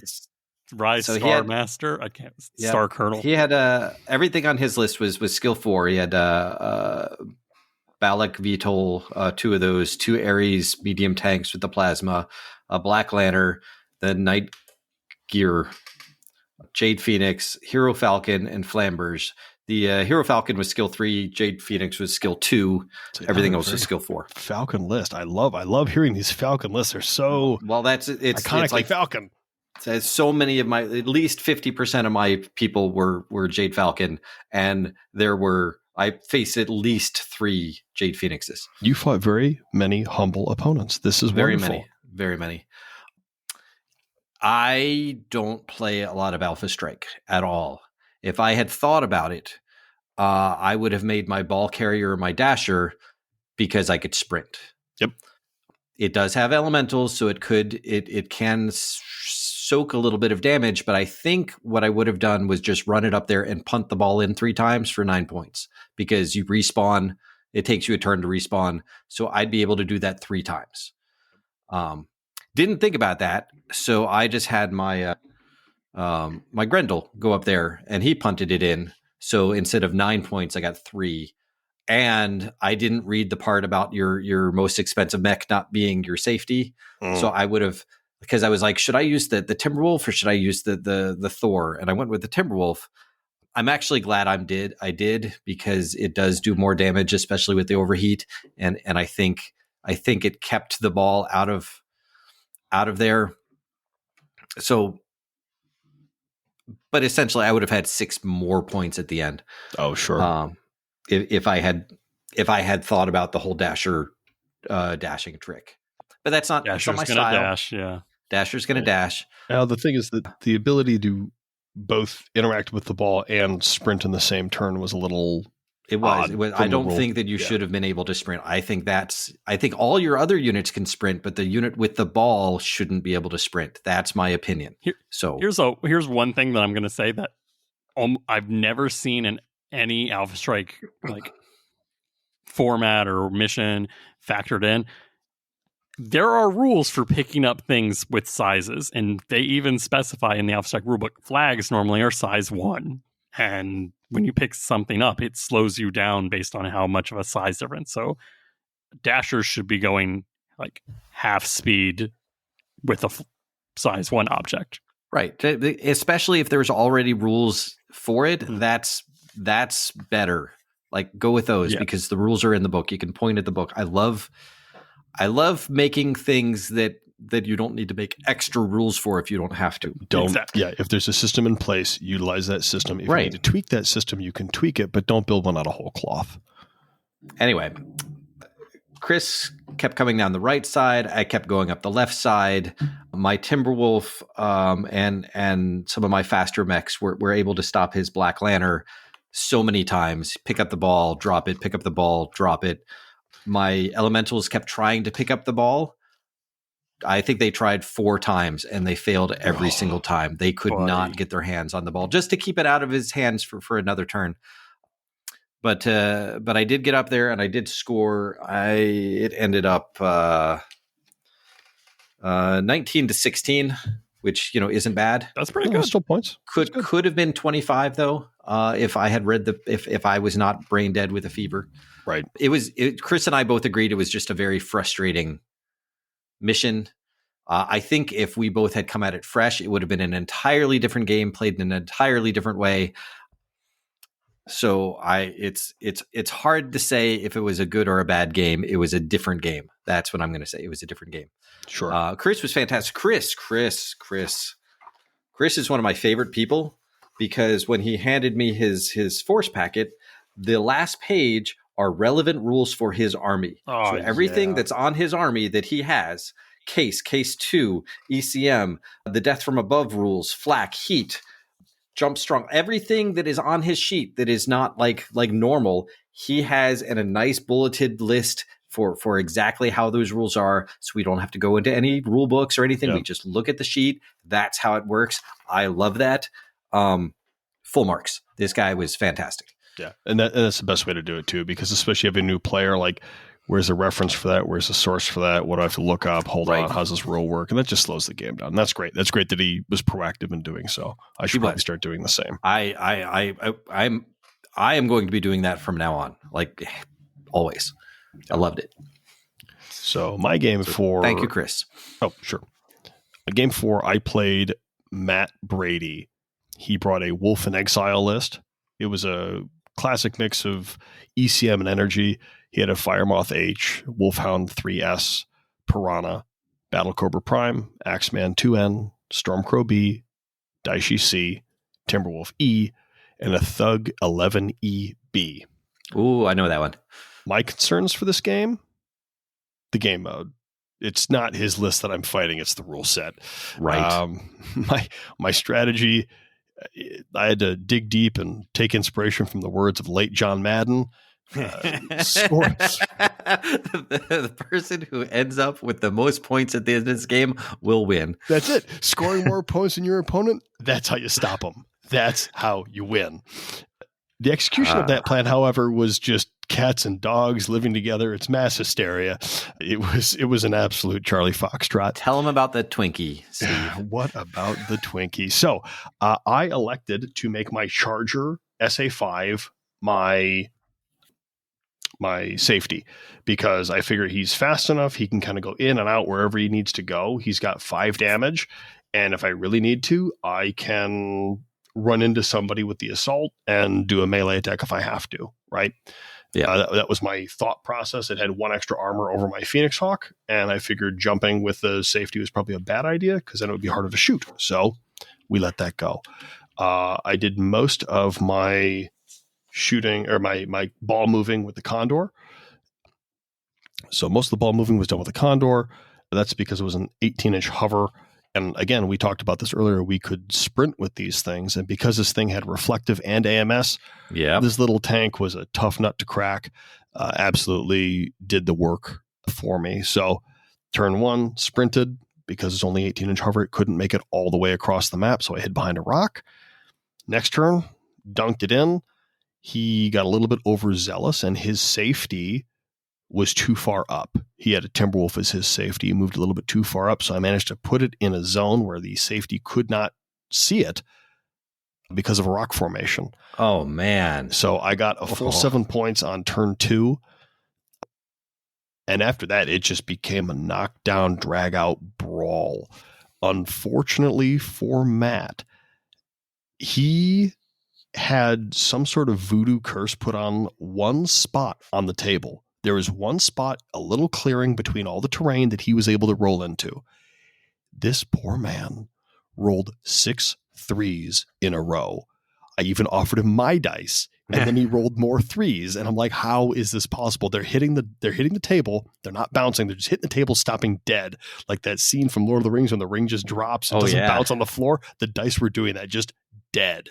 The cursed table. It was horrible. And Matt's like, I felt terrible. He's like trying to pick up the ball, flubs it, throws the ball, flubs the throw, picks it up again next turn, throws it, has a successful throw, then flubs the catch. And it's like, oh my God. I mean, the guy just had such a hard time moving the ball down the field. And then when this guy finally caught it, I shot the guy to pieces and he just died. I'm like, oh no, I'm sorry. Are you sorry? I mean, yeah. At the end of the game, it was one of those things where we had like 10 minutes left.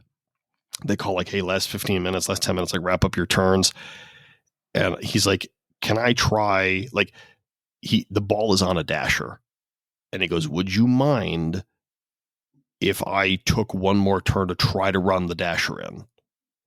And I said, like, sure, I have my ball most of the way down the map. So if I absolutely need to, I might be able to kick a field goal and like win if I needed to, but we'll see if you get your dasher in. So we kind of like quick played like a half a turn. We kind of like left most of the stuff on the field because it was really only going to come down to the safety who could shoot into the end zone and his dasher. And could the Charger get 2 damage on 5 shots at short range? That's really what it came down to. So he eked his little dasher in, and that's not entirely true. The dasher took 1 damage hiding behind a rock before it got into the end zone. So I only had to do 1 damage. I only had to do 1. So I shot it, and what ended up happening is I got 2 with the Charger because it was short range skill 4. So I needed 8s. I rolled like a 9 and an 11 or something like that. But it ended up dying anyway. But that was a wild game mode. If my opponent had not been in such good spirits, I think this would have been a pretty miserable experience, actually. Right? Yeah, this one you needed a good opponent who was willing to. I think I literally said to Kevin, I was like, Kevin, I'm going to help you and you're going to help me. And whoever wins, but we're going to help each other get across the finish line. That was it. I looked at Matt. I said, Matt, I don't know what's happening right now. So if I mess something up, tell me. If you mess something up, I'll try to tell you. If we find out later we screwed something up, so be it. But yeah. So it was, Matt made it a good game for me, right? We had fun with it. And that's what really made it a thing. You know, I have some thoughts. I'm going to send an email over to Bobby about potential reworks to make this a little bit more, viable for next year, at least clearer. I know several people who like this game mode and who are also trying to tweak it. So you're in good company there. You know what I didn't mention? I should have. After Matt rolled like 6 3s in a row, I told him, like, move that building or that rock that we're not using, just like put it off to the side for the minute and roll over there and see what happens. Immediately starts rolling 9s and 10s. Nice. So there was a dead spot in the table. I don't know what kind of voodoo magic that was, but it was real. He started rolling better once he stopped rolling there. So that was pretty fun.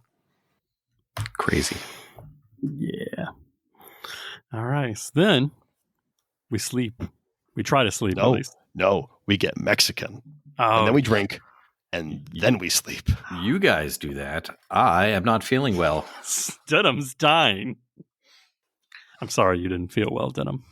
It was a horrible. I did not feel well the entire weekend, and then for the next 2.5 weeks, I was sick for 2 weeks, and then I started feeling better. another like 3 days later. That's rough. It was bad. You gotta change the filters in your life support in your cockpit occasionally. Make sure they're HEPA filters. Plan ahead. Do not get multiple vaccines the day before. Like that's my takeaway from this.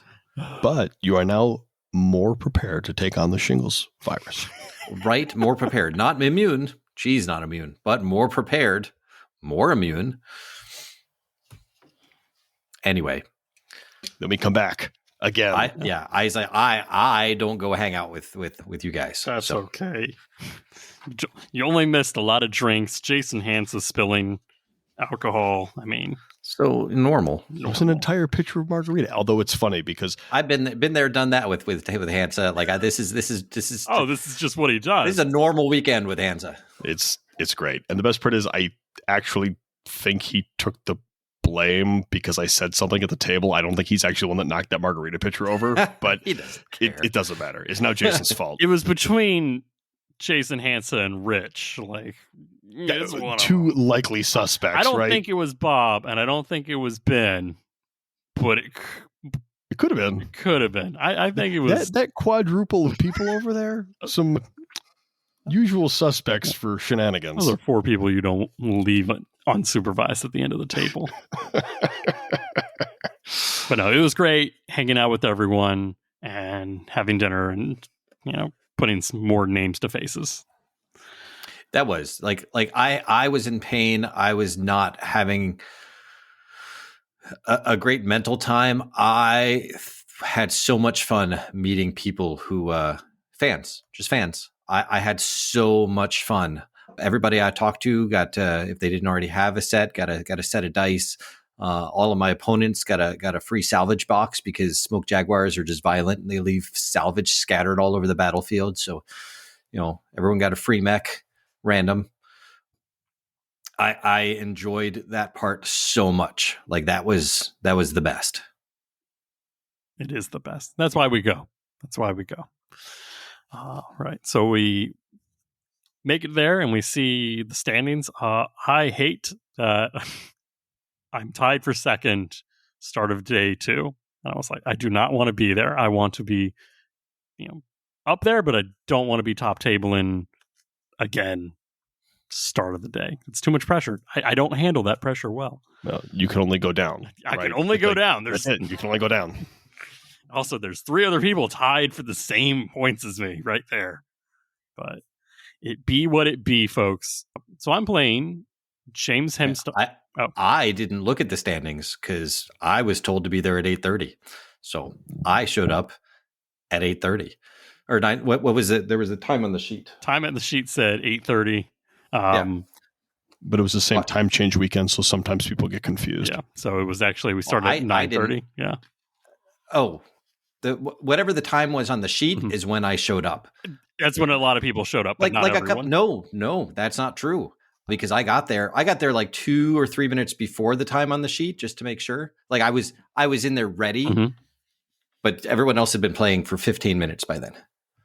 Huh. So everybody but 3 of us, the 3 who were at my Airbnb, because we followed what was on the sheet and we even like checked and stuff. And they're like, that's what time. Yep. Nope. So we showed up. They're like, no, we started 15 minutes because everyone else was here. Like everyone was here. I'm like, everyone was not here. Like was not here. I didn't have an opponent. Yeah. They're like, what? How was I supposed to know? I didn't hang around. I didn't hear any announcements about showing up early. No, I was just going by what was on the sheet. If they didn't want me to show up at the time, if they didn't want me ready to start at the time that was on the sheet, they should have written a different time on the sheet. Yeah. The lack of a microphone in that, the lack of a microphone in that venue with that many people is a real problem because people can shout really loud, but people keep chatting. So you literally need to shout them down with a microphone. It was insinuated that it was my fault that I wasn't there on time when I was there on time according to the sheet. Yeah. Just because everyone else happened to be there early doesn't mean that's when it starts if that's what the sheet doesn't say. So Sure. But anyway, Josh, how was your game? All right. Well, I played James Hemstock, who's a local from Fayetteville, North Carolina, who I actually have played at a Warhammer 40,000 tournament before COVID. I grew up in Fayetteville. I know. Fayetteville. That's what I said. Denham grew up in Fayetteville. Vietnam. Word for word. It was funny. But James took Jade Falcons.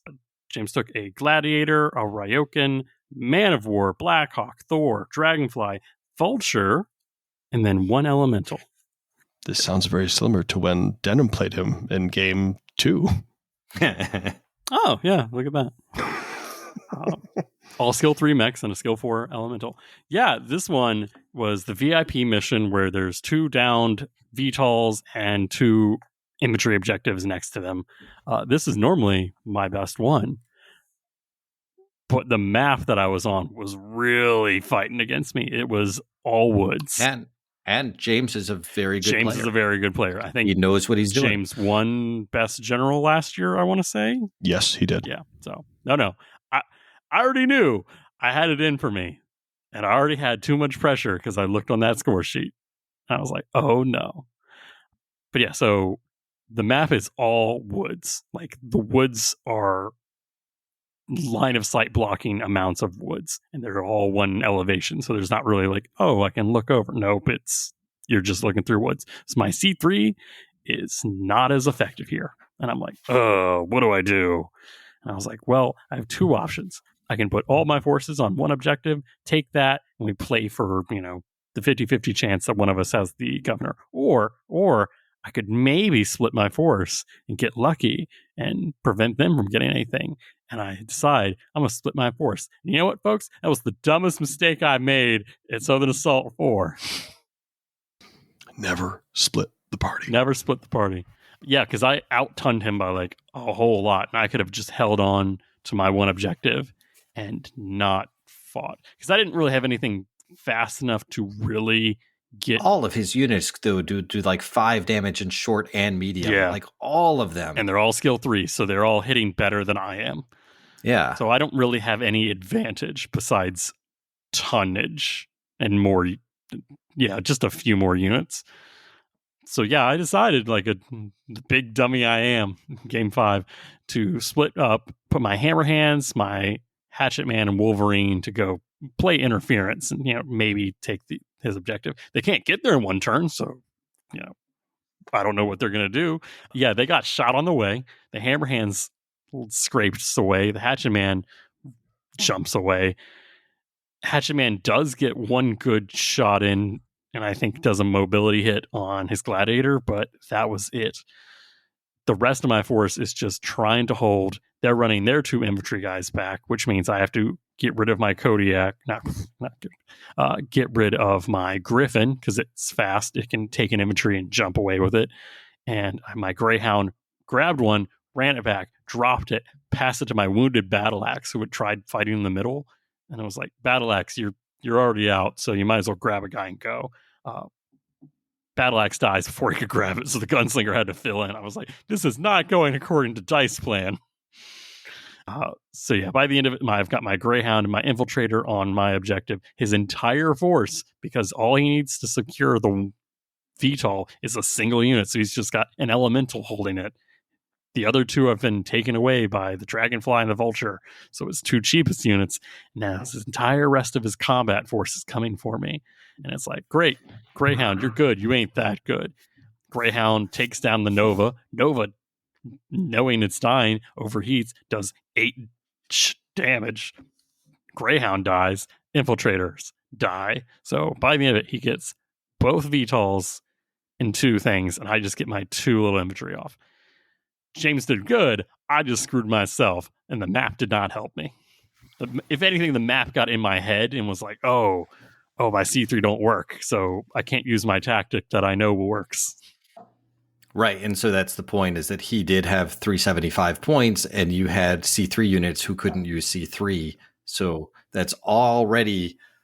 Yeah, like... an advantage somewhere, and the advantage came in damage, like damage and probably armor, even though you had more tonnage. Yeah, so I just delayed the inevitable, unfortunately. I think I only killed like 2 or 3 of his units, and he killed most of mine. Lots. Yeah. He killed lots. Yeah. Yeah. James played, it was a great game. Like, it was great playing and hanging with him. And then, of course, we roll. The random roll for the governor does not go to me. So I lose 16-25, which is a respectable loss for that. Because I did get a bunch of my secondaries, thankfully. That's good. Yeah. That's good. Denim, how about you? I ended up playing, because I wasn't able to play my actual opponent. I did play Eric Hazen, another Jade Falcon, and another Jade Phoenix skill 2. This person, I know his last name really isn't Hazen, but that was what's written on his jumpsuit. And the game we played, he more than earned that blood name. This was the best game I played all weekend. Was he humble? He was the humblest. Excellent. Excellent. Yes. Got to make sure that everyone's on the same page here. Yes. My Smoke Jaguars rushed up the left, meeting his forces that were also coming at that VTOL. Meanwhile, he sent a token force to the right, in which I also sent a token force to the right to contest that. That Jade Phoenix does so much damage. Yes, it's so mobile. It's so amazing. I didn't send enough stuff to the right, but I did send overkill to the left. So in a nutshell, I ended up holding all the points on the left. He ended up holding all the points on the right. And we basically had the exact same score. And then we rolled, and he got the governor. So I lost on a die roll. It would have gone either way. Like whoever had the governor would have won. But it was something like 19-21. Okay. Like whatever, or that's pretty close. 20, that's something. Well, it was super close. It was whoever had the governor won. That's what it came down to. I can't remember if the governor was 2 or 3 points, but I believe it's 2. I thought it was 3, but whatever it was. What do I know? It's whichever whoever had it would have gotten it, because it was like 19-19 or something like that before. Sure. Sure. The governor. Yeah. You said you had a good time, so at least it was that's it good. was the best game. Like that was probably the best game of Alpha Strike, the most fun game of Alpha Strike I had ever played. I mean, I was dressed as a Star Colonel from the Smoke Jaguar faction. He was dressed as a Star Colonel from the Jade Falcons. He had the green jumpsuit. He had the shirt underneath. We both role played our units. All the way down to the whole fact that when we rolled for the governor, since we both had exactly half, so like it was just a D6.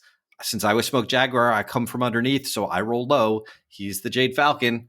He's coming in from the top. He rolls high, so 4, 5, 6 went to him. 1, 2, 3 went to me. That's fun. It was a 5. That's really fun. Like we both just meshed right into the whole role playing of Smoke Jags versus Jade Falcon, and it was the most fun game of Alpha Strike I have ever played in my life. That's awesome. That's great to hear.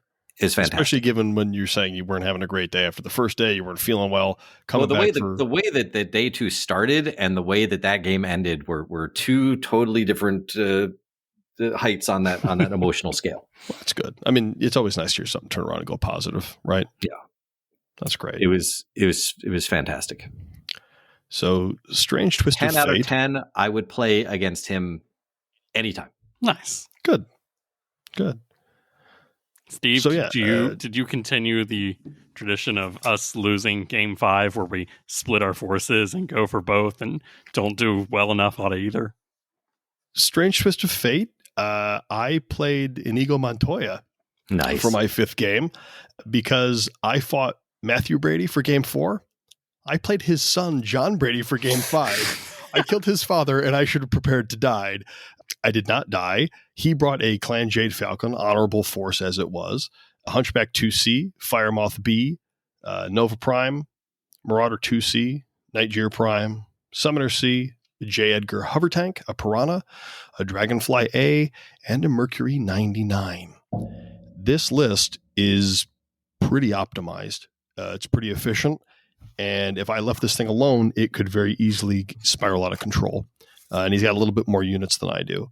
So the issue with this game mode is that you need to secure the VIPs and you need to take them off the map. I am already under units And if I start taking 2 or 3 of these things off the map, I'm not going to have enough to hold the VTOLs at the end of the game. Now, the game mode does indicate that there are rules for having 1 unit carry 2 VIPs off the map. I deployed. Now, the VIPs and crashed VTOLs are slightly offset. So there's one side that's a little closer to you and one side that's a little closer to your opponent. I deployed with so he started deploying similarly, right? We both kind of more heavily concentrated our units on the side that we had closer to our stuff. We tried to secure our half first. I put a lot of my heavy guys actually on his side in order to kind of contest and muck up his works. On turn 1, he moved his J. Edgar and his Mercury 99 out of the 2 VIPs outside of his VTOL there.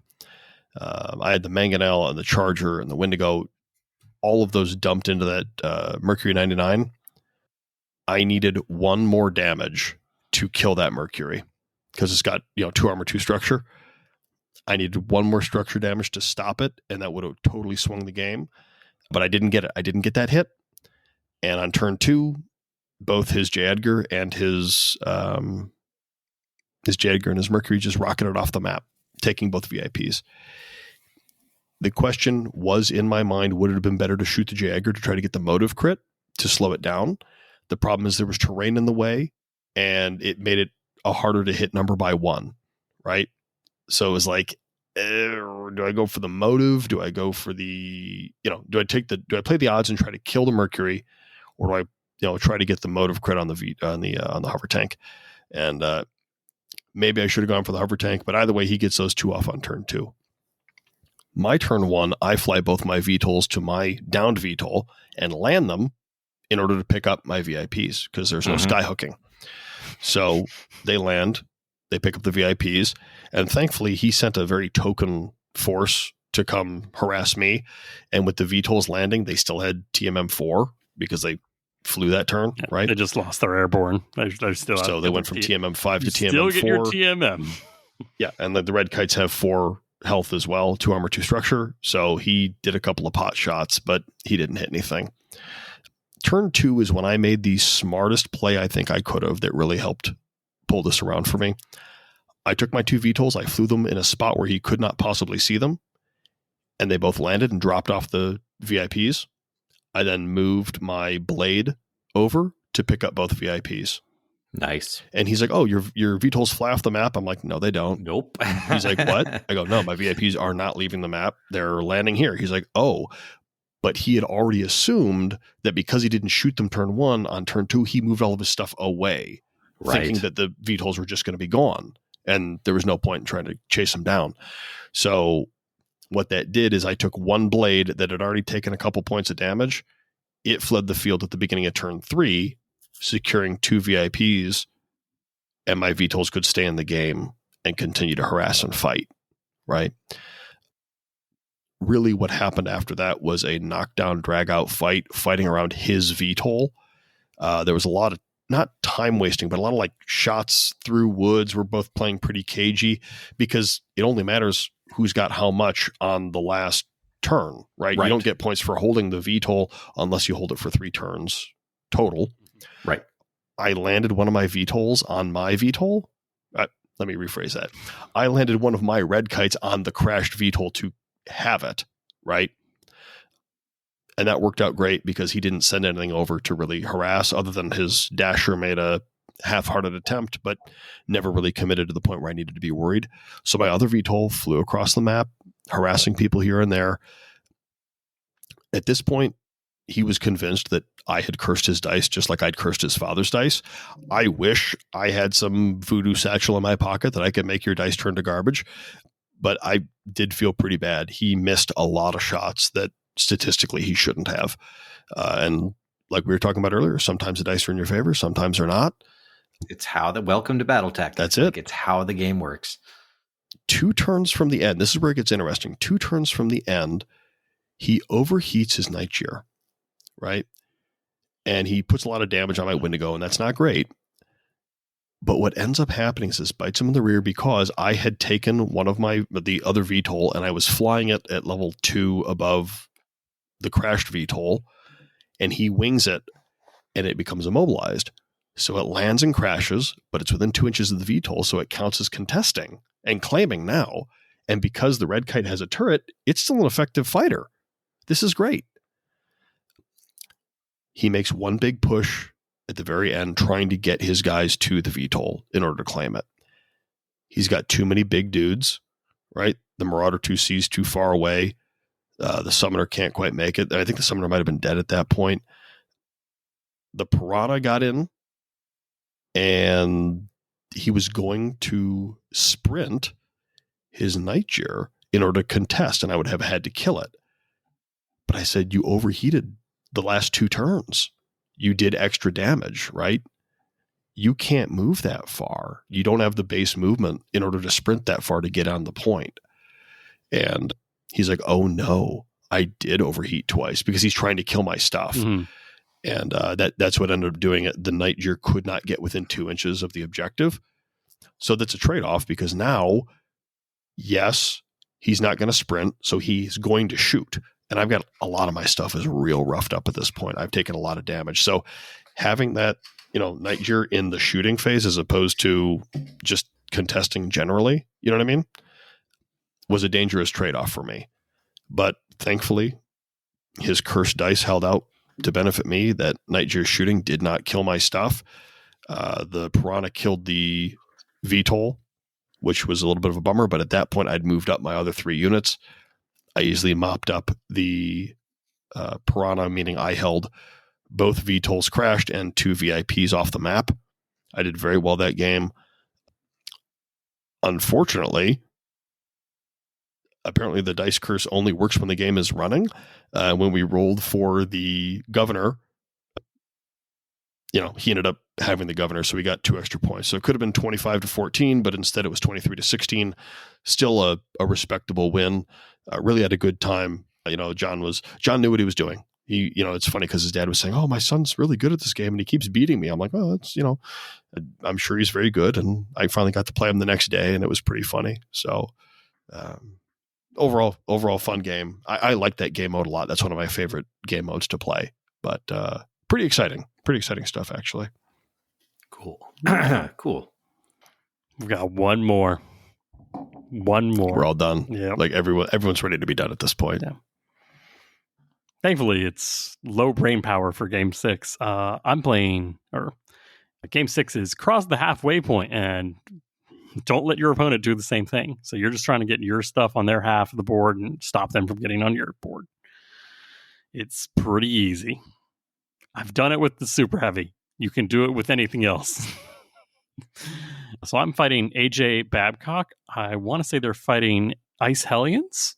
AJ has Kingfisher, a Puma, a Ryokan, a Vulture, Ice Hellion, a Dasher, Cauldronborn, the weird one, the Awesome Sea, which is technically his most expensive unit, some Achilles light battle armor, some Efreet medium battle armor, Gnome battle armor, and a pure... Did you say Achilles? Yeah.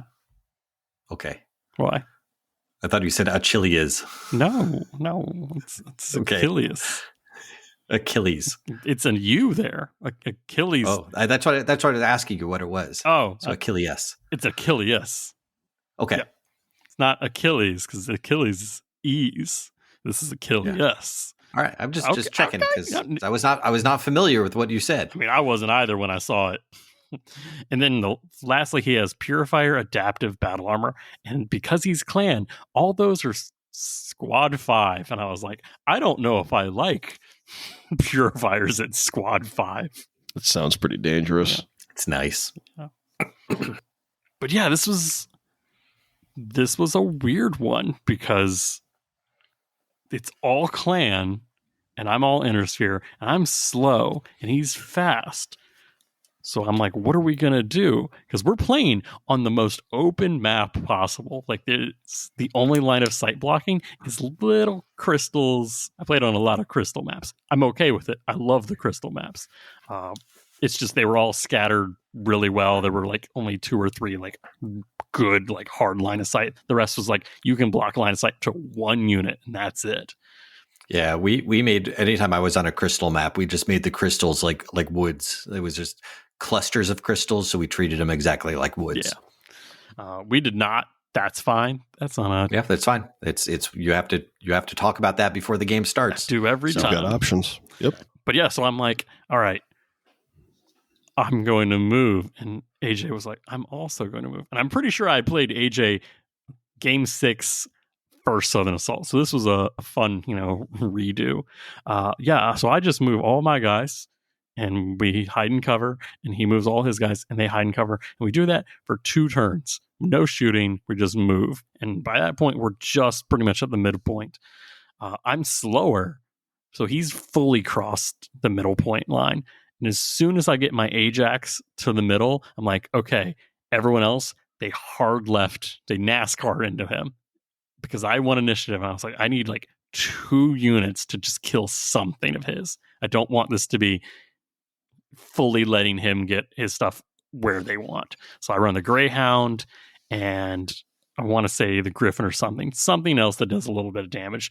And they don't kill it, but they do structure damage. I want to say to like the Hellion or Vulture. Like they do enough to just like, okay, I'm bloodying you. I'm not going to give you this. What then proceeds to happen is he pretty much stops, finds cover where he was, and my guys start to like NASCAR and get behind him. Like where he was, my guys start to get to, and we're shooting.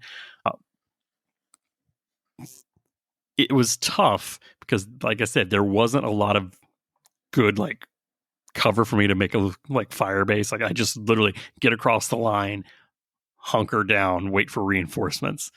There was one weird fight where like my Griffin jumps behind some line of sight blocking terrain because he's trying to protect. Between him and the battle armor that are riding on, they're worth some points. So I'm trying not to like let them be shot. But he moves his Cauldron, moves his Dasher, so they're getting some nasty shots. So I move my Hammerhands up, and I'm like, okay, what do I kill? Do I shoot the thing that might die or the thing that has no armor?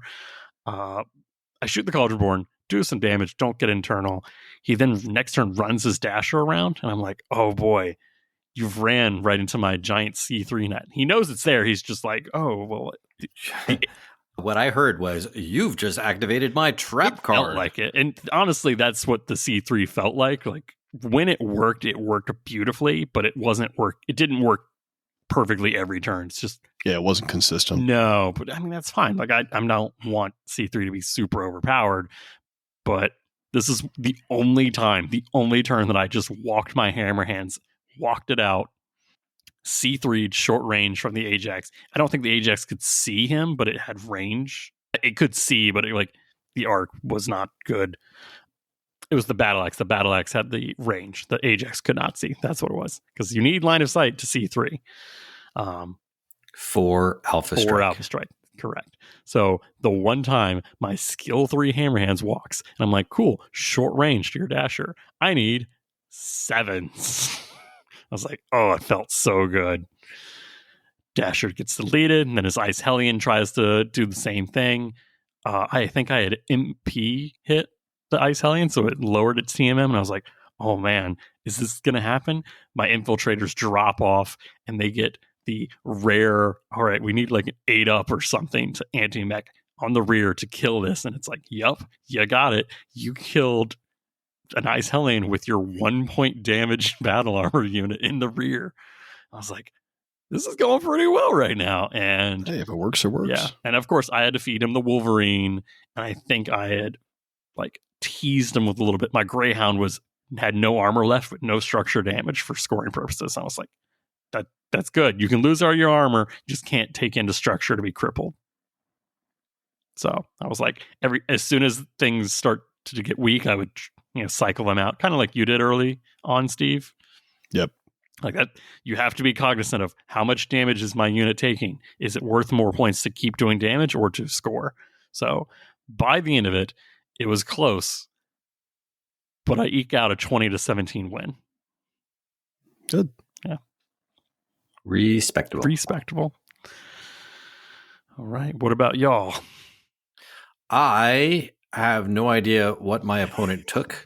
I don't know where the pictures went. I don't know where those forms went. I know that his name was Michael Bryant, and I know that he played Clan, and that his units were painted like blue.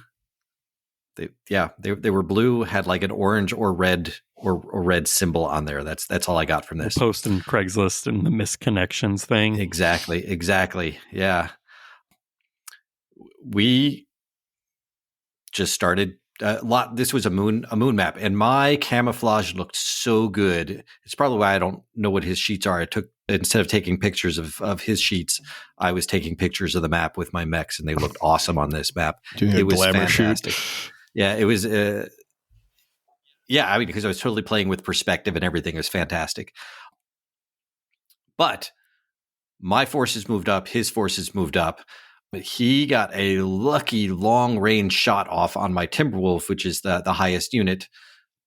Doesn't kill it, but slows it down. So it got motive, and then it got heat. So I knew that like doing the math, there is zero probability that I am going to get this guy across the middle point. Like, he's so close, but he might as well be an infinite distance away. So I just, for the next 2 turns, did not move him and overheated every turn. Oh man. So I was just shoving damage down there towards his heaviest unit. And it ended up where like we both had all of our units pass each other, except for our heaviest units, because neither of our heaviest units got to go across there. We both ended up getting like the same like, I was so focused on getting the little mini objectives, making sure that my lowest unit killed one of his units, stuff like that, getting the 2 rear shots off. So who knows if the game had gone different if we weren't both focused on that. But at this time, at game 5, like, that's what we were ultra focused on, was those secondary objectives. So we were both like too focused on our heavy mechs, on our expensive mechs getting across. So like last turn, we both got as many mechs as we could across there. And I did the math, and I found out that he's got too many units on the other side. So my last turn was just doing some mental math, going, all right, this guy's going to shoot at him. This guy's going to shoot at him. These guys are going to shoot at him unless one of them kills him first, and then they're going to shoot at him. And the math worked out. And I killed just enough units that it exactly tied up the score. Nice. So we had the same BV, we had the same secondaries. We both walked away with 15 points. We were both happy. It was a mess, but it was the best I could hope for the 6th game of the whole weekend. Yeah, and that's the thing. That just goes to show that a random lucky through armor crit can absolutely sway the game drastically, and you never know. You never know what's going to happen. Yeah, because I could have gotten that mech. I could have gotten 2 extra things. I could have gotten my heaviest mech across and all of my mechs across. So that would have been, who knows how many, a million trillion other points, like more points. Yeah. It could have been 1,000,000 to 15 instead of 15 to 15. But we'll never know. I had fun. So it was a good game, but I really went, like, at this point with the fever, with the arm, with the moon map, I was so distracted by how good my units looked on this map that it was difficult to focus on anything else. Yeah, good. I mean, I saw some of those pictures. I'll post pictures later. Yeah, they look great. They really do. It's always fun when your camo and your bases match the map you're playing on. You're like, it is. It's good. That's great. That's great. How about you? So for my game 6, I played Tim Pinion, and Tim brought Free Worlds League Guard, so the white and purple unit, which is great because it's the last day of last game of the last day. Everyone's tired, and just a good old fashioned Merrick Civil War to round things out. After all these Russellhagian folks and Dominionites or whatever we're calling them, it was nice to have an Intersphere brawl. Now, I was on the map that Dustin had 3D printed, which was that gorgeous like mesa with like the arch in the middle. Oh yeah, it looked amazing. There's one problem. That map, the center like tower thing, that mesa was like 3 inches high. So no one could see anything. There was no line of sight. And it was like, you could go in this canyon and you could fight in this canyon, or you could not. Yeah. So you need like a 6 jump to get onto a 3-inch it was plateau. Yeah. So he brought a Battlemaster M3, an awesome 11H, 2, is it D Morgan assault tanks? DI Morgan assault tanks with Gauss, which are 5.55s. Right. An Orion C2, Rifle C3, Sprint Scout Helicopter C3, Marauder 5M, a Wolfen C, a Locust 5M, a Crow Scout Helicopter. I was nervous. My major concerns are he's got a C3 system, and those DI Morgan tanks do 5.55. So they're slow. They're like 6-inch. They don't have to be fast. They only when have they're to be C3. Right. And there's no way you can be on there that's out of range. Right. On That's those it. maps As long as they can see you, you're in trouble. And I'm like, this Yeah. doesn't bode well. So what I end up doing is I go, okay, I could go into the canyon and fight him on my left, his right of the map where he put his tanks. He starts off by putting his 2 tanks down going here. I'm like, okay, I don't want to go that way. I want to go on my right, his left. So we're going to start deploying over there. Now, this is the type of game mode that my list should excel at. They're all 10-inch movers. They're all big boys, and they all shoot 5 or 6, right? This is like great. The problem is there is 0 partial cover on this map. There's no woods, nothing. It's all hard cliff face and canyon. And if you're on top of that mesa, there is no cover. Yeah. So it's like, okay, the strategy for this game is NASCAR. Just go around. He's got 90% of his forces on one side. I got 90% of my forces on the other. We're just going to pivot around each other. And that's what we did. By turn 2, I had everything across the center line because he couldn't shoot me. I couldn't shoot him. So I just started sprinting stuff. He forgot to sprint his DI Morgan tanks the first 2 turns. So what that meant was on turn 3, my VTOLs that moved 22 inches were now across the board. And all of his stuff had gotten mostly across the board as well, because we didn't really do anything for the first 2 turns. But my VTOLs could scoot around the entire back of the map and get an angle where only those tanks could see my VTOLs, and my VTOLs could see those tanks. I dumped as much damage as I could into the one tank in order to try to get that motive crit. I got that motive crit. Nice. I immobilized that tank about 3 inches from the center line. And if he had sprinted the first 2 turns, he would have made it across. But he forgot to sprint, and I stopped him just before he got across. And we both kind of look at each other because the game is now over. With the terrain the way that it is, he who climbs over the mesa first will lose, because you will be in line of sight of 100% of the opponent's force. Right. And nothing can take that kind of firepower. So the question is, I could sit here and I could turtle and I could wait the next hour and a half out of the game, which doesn't feel good. We could kind of take pot shots, which also doesn't really feel good. He's got a Wolfen jumping around, and that makes me nervous. So I got my Hunchback C kind of covering the rear guard so he can't jump it behind us. Because Hunchbacks are the best. I didn't say that, but the Hunchback C was an effective rear guard. And at the end of the day, I kind of look at him and I go, Tim, we're here to watch stuff explode. Yes. And I will not have, I think I told him, I said, let no man say that Merrics are cowards. And what ultimately what happened is I charged a good percentage of my force around the side of the mesa, not on top because I didn't want it to die, but I could kind of slice the pie, as it were, and move my guys to a point where they could see 3 or 4 of his units. Not all of his units, but 3 or 4. He then started to move guys over, and we just had a good old-fashioned shootout. And this is where my list powered through. My TMM2s versus his TMM1s, and the ability that I could kind of, like I said, slice that pie, so I got partial cover from the wall of the mesa on a lot of my dudes. He was shooting me on 9s, and I was shooting him on 7s and 8s. This is the way. And it just, the statistics played out, and I killed more than I lost. Ultimately ended up scoring 20-12. So I did end up winning, which felt pretty good. And it also felt good that we could look at each other and say we gave it a real knockdown, drag out ending, as opposed to just this like KG, I'm going to win in points because that's how I want. You know what I mean? They didn't feel good. Yeah, that is the way to end that. That for sure. I respect that so much. What makes it even better is that all of these games I'd been giving out little Merrick Medals of Freedom. I had like 3D printed little Merrick medals with the Merrick militia like colors on them and stuff. So it felt really funny to give another Merrick player the Merrick Medal of Freedom. Like, here you go. Congratulations. Thank you for your service. And, you know, great game. And it was a lot of fun. So to have that kind of, it was a feel good ending for me. I don't know how he felt about it, but, you know, I ended up managing to pull out the win. And it felt good that we didn't just sit there, because that would have been an unsatisfying ending to the tournament.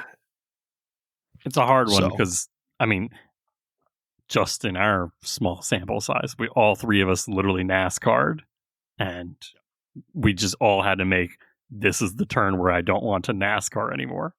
I want off Mr. Bones' crazy ride. That's it. I mean, we had to ask ourselves, we are here to do a thing. Let's do that thing. I am here to watch mechs explode. I don't care if they're yours or mine. I need to see mechs explode. Carnage. We want carnage. So, those are the games. Ta-da. We made it to the end. We did. All right. So, like I said, there were 120 players. That's 360 games. That is a lot of games. There's probably a little bit more, some a little less, depending on people that, you know, came, played, dropped out. Don't forget side games. There were a bunch of crab back games. So that's true. Yeah. That's true. There were. But best overall, William Kim won. He's local to me. He's Detroit. Nice. Yeah. Jacob Brooks won best general. Nice. Is that the same? No. Yeah. So best general, Jacob Brooks won. Woo. Best sportsmanship, Donovan Marsh. I know that guy. Best painted, Justin Hall. It was gonna. His stuff was pretty. It was gonna be a toss up between his and Dustin's again. And then I won best hobbyist. You do like the hobby. I do like the hobby. That is 100% true. Do I like the hobby, or am I just good at hobby and then I suffer through it? I don't know. But that's something that you have to answer for yourself. That's true. I choose to believe that you enjoy it. But hobbyist is painting plus sportsmanship plus comp score plus lore. So it's everything that's not battle points. Correct. Like it's literally everything besides playing the games. So it's very funny to see that I would have won best hobbyist, win or lose any of those games. And then player's choice was Michael Gavorik. So, and this is the one that Dustin has won like 2 years in a row. Mm-hmm. Yes. And I, like you said, the best painted toss up between Justin and Dustin. I think the reason that I'm not saying that Michael's stuff was bad, because his stuff looked amazing. Right. And when people voted for him, he's a nice guy to hang out with. But I think the reason Dustin didn't win this player's choice again this year is because people remember that Dustin keeps winning and he can't keep getting away with this. So I think they voted for somebody else. Like on one hand, that's cool. On the other hand, you know, that's kind of annoying. But it's player's choice. It's like it's player's choice. So it's they get to do what they want. But we can't, you know, we don't know. No, we don't. We can just assume. Bobby literally says player's choice is to be, is it your favorite painted one? Is it your favorite lore one? Is it your favorite, you know, display board? Like it's every factor. It's just, no, you just get to choose one thing. So I'm just happy that even with that 1-33 loss, I still ended up in the top third. So I feel good about that. Even playing with a fever for the entire time. Yeah, shockingly, so that was good. Outside of this, and because you can only win one thing, I end the event with second overall points wise and fourth in battle points. And I was like, cool.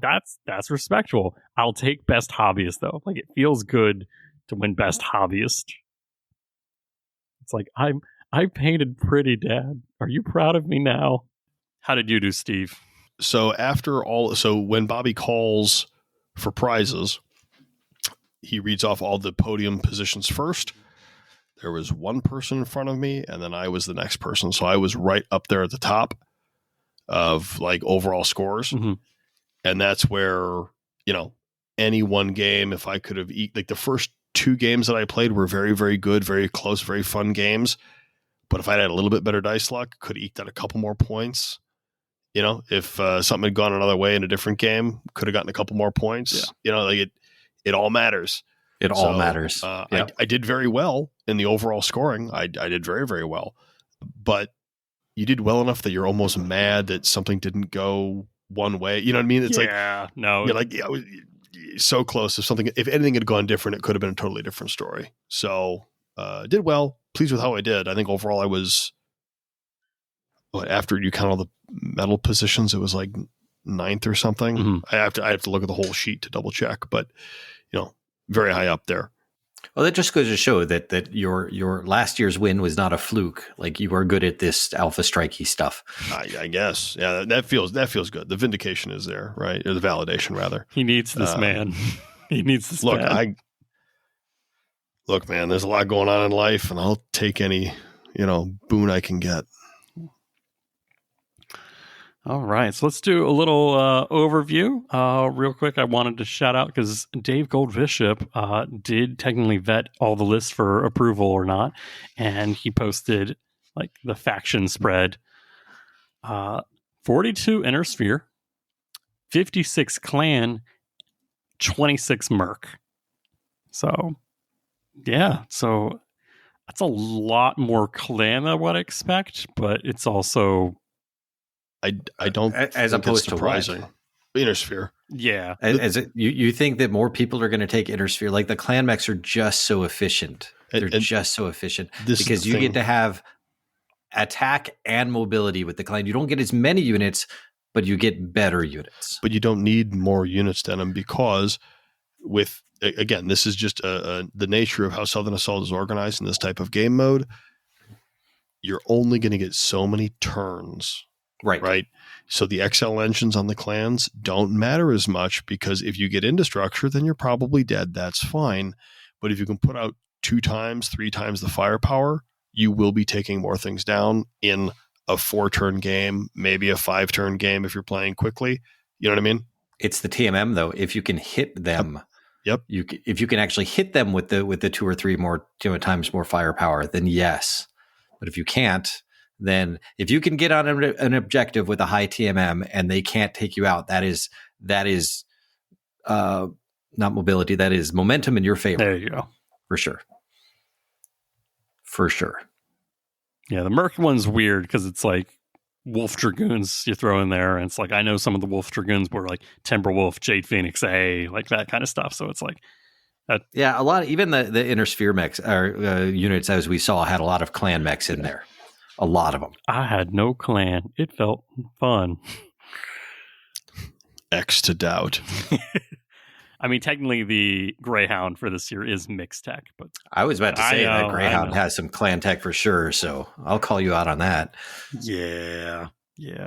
But was it? Yeah, the most popular faction was technically Mercenaries at 17, and that's all like the unnamed jumble of mercenaries. Next one is Jade Falcons. So no way. Yeah. That surprises me. After that, it's Bears / Dominion. No, I fought 4 bear players. They just kept coming out of the woodwork. Yeah, and then after that, I think we go to 9, and it's a tie between Hell's Horses and Davian. So yeah, so that's when you start breaking away. There were no Comstar this year. There were 2 Word of Flake, 0 Comstar. It's like, oh no, do I have to represent next year? Maybe. Probably. Yeah. So my big takeaways are, Denim, how did you like your first Southern Assault? If you weren't dying the whole time. Right. Well, see, that's the problem. I don't know how it would have been without me dying. There were a lot of people, and in some ways that was awesome and that was good, but in other ways it was very overwhelming, especially with the fever. Yeah, I could barely talk to It you. was- Like I was like, Denim, let's hang out. And you were like, I need to go lay down. Go away. Yeah, it was. I was honestly saving all of my energy for the fans and other people. So all of my friends who know me, who get to see me at home, I'm just like, I got no energy for you, Nope. none. But it was not an unenjoyable experience. That's good. Will you do it again? I would definitely do this again. There you go. All right. Next question. Is there anything either of you would do differently? I think we already covered the things that I would do differently. Any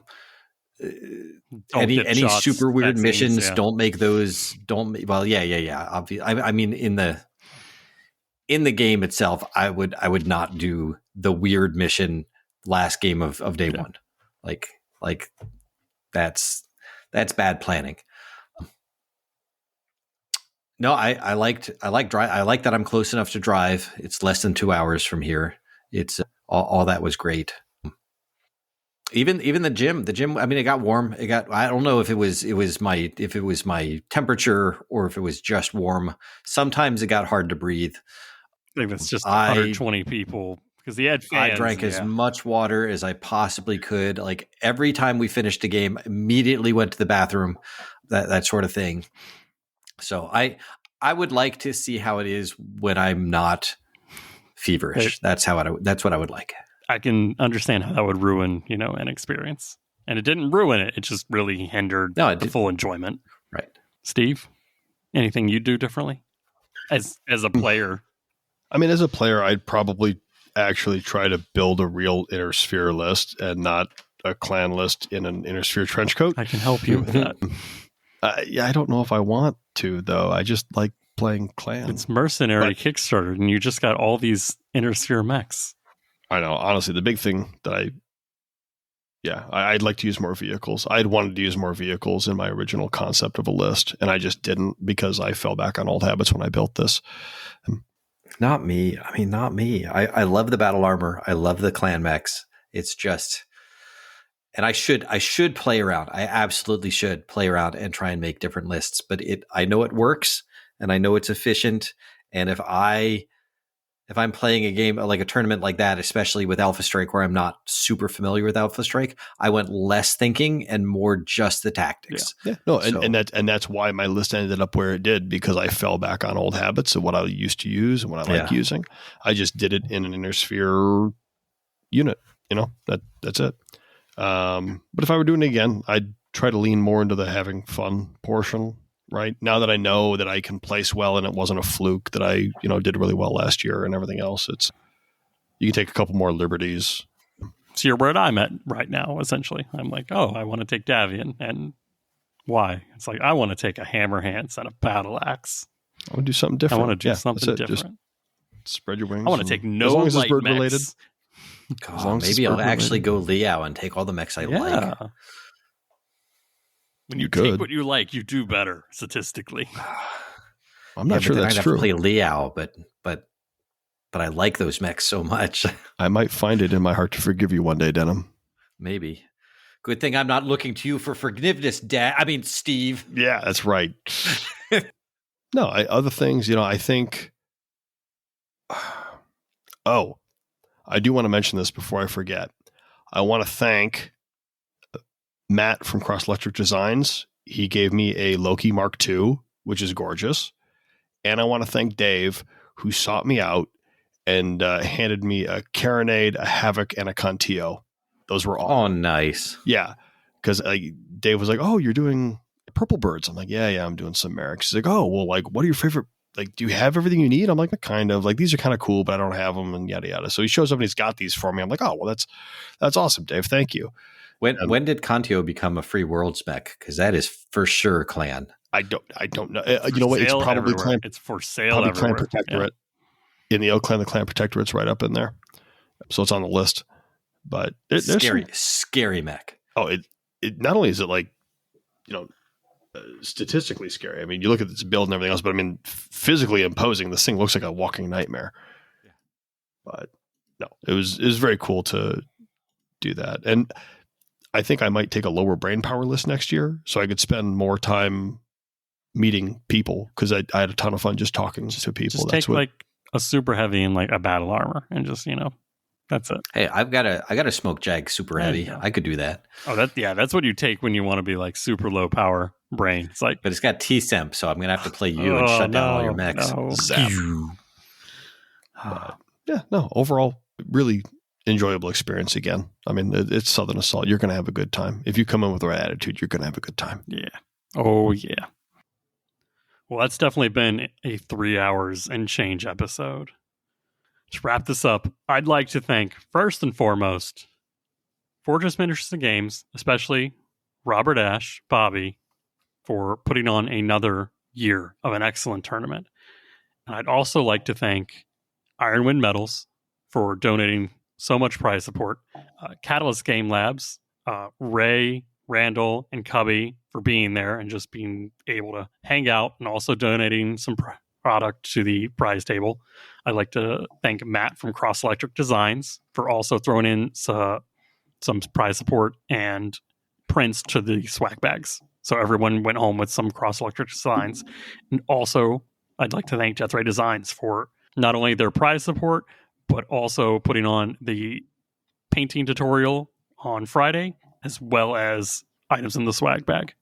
Also want to take a moment to thank some of our other sponsors for the tournament: Fighting Piranha Graphics, Shadow's Edge Miniatures, our friends over at the Coolant Pod, Metalcore Collectibles, Unicorn Company, The Arm Painter, Battlebound, and of course the Mechbay Podcast. I'd also like to thank Thunderhead Studios, Battlefront, Monument Hobbies, 888 STL, Wolf's Den, Listening to Paint Dry Podcast, The Squad Sprayer. And honestly, one of my favorite parts of Southern Assault is the prints that everyone gets to take home. So we have to thank the artists Spooky777, Eldon Cowger, Ken Coleman, and of course Anthony Scroggins. As always, thank you to our wonderful patrons who keep the lights on in the bay. And if you want to get more of that sweet, sweet Mechbay goodness, consider becoming a patron on Patreon for monthly bonus content and other goodies. You can find more of us on Instagram, Facebook, and join in the discussion yourself on Discord. If you have the means and the inclination, join us next year at Southern Assault 5. I truly recommend it.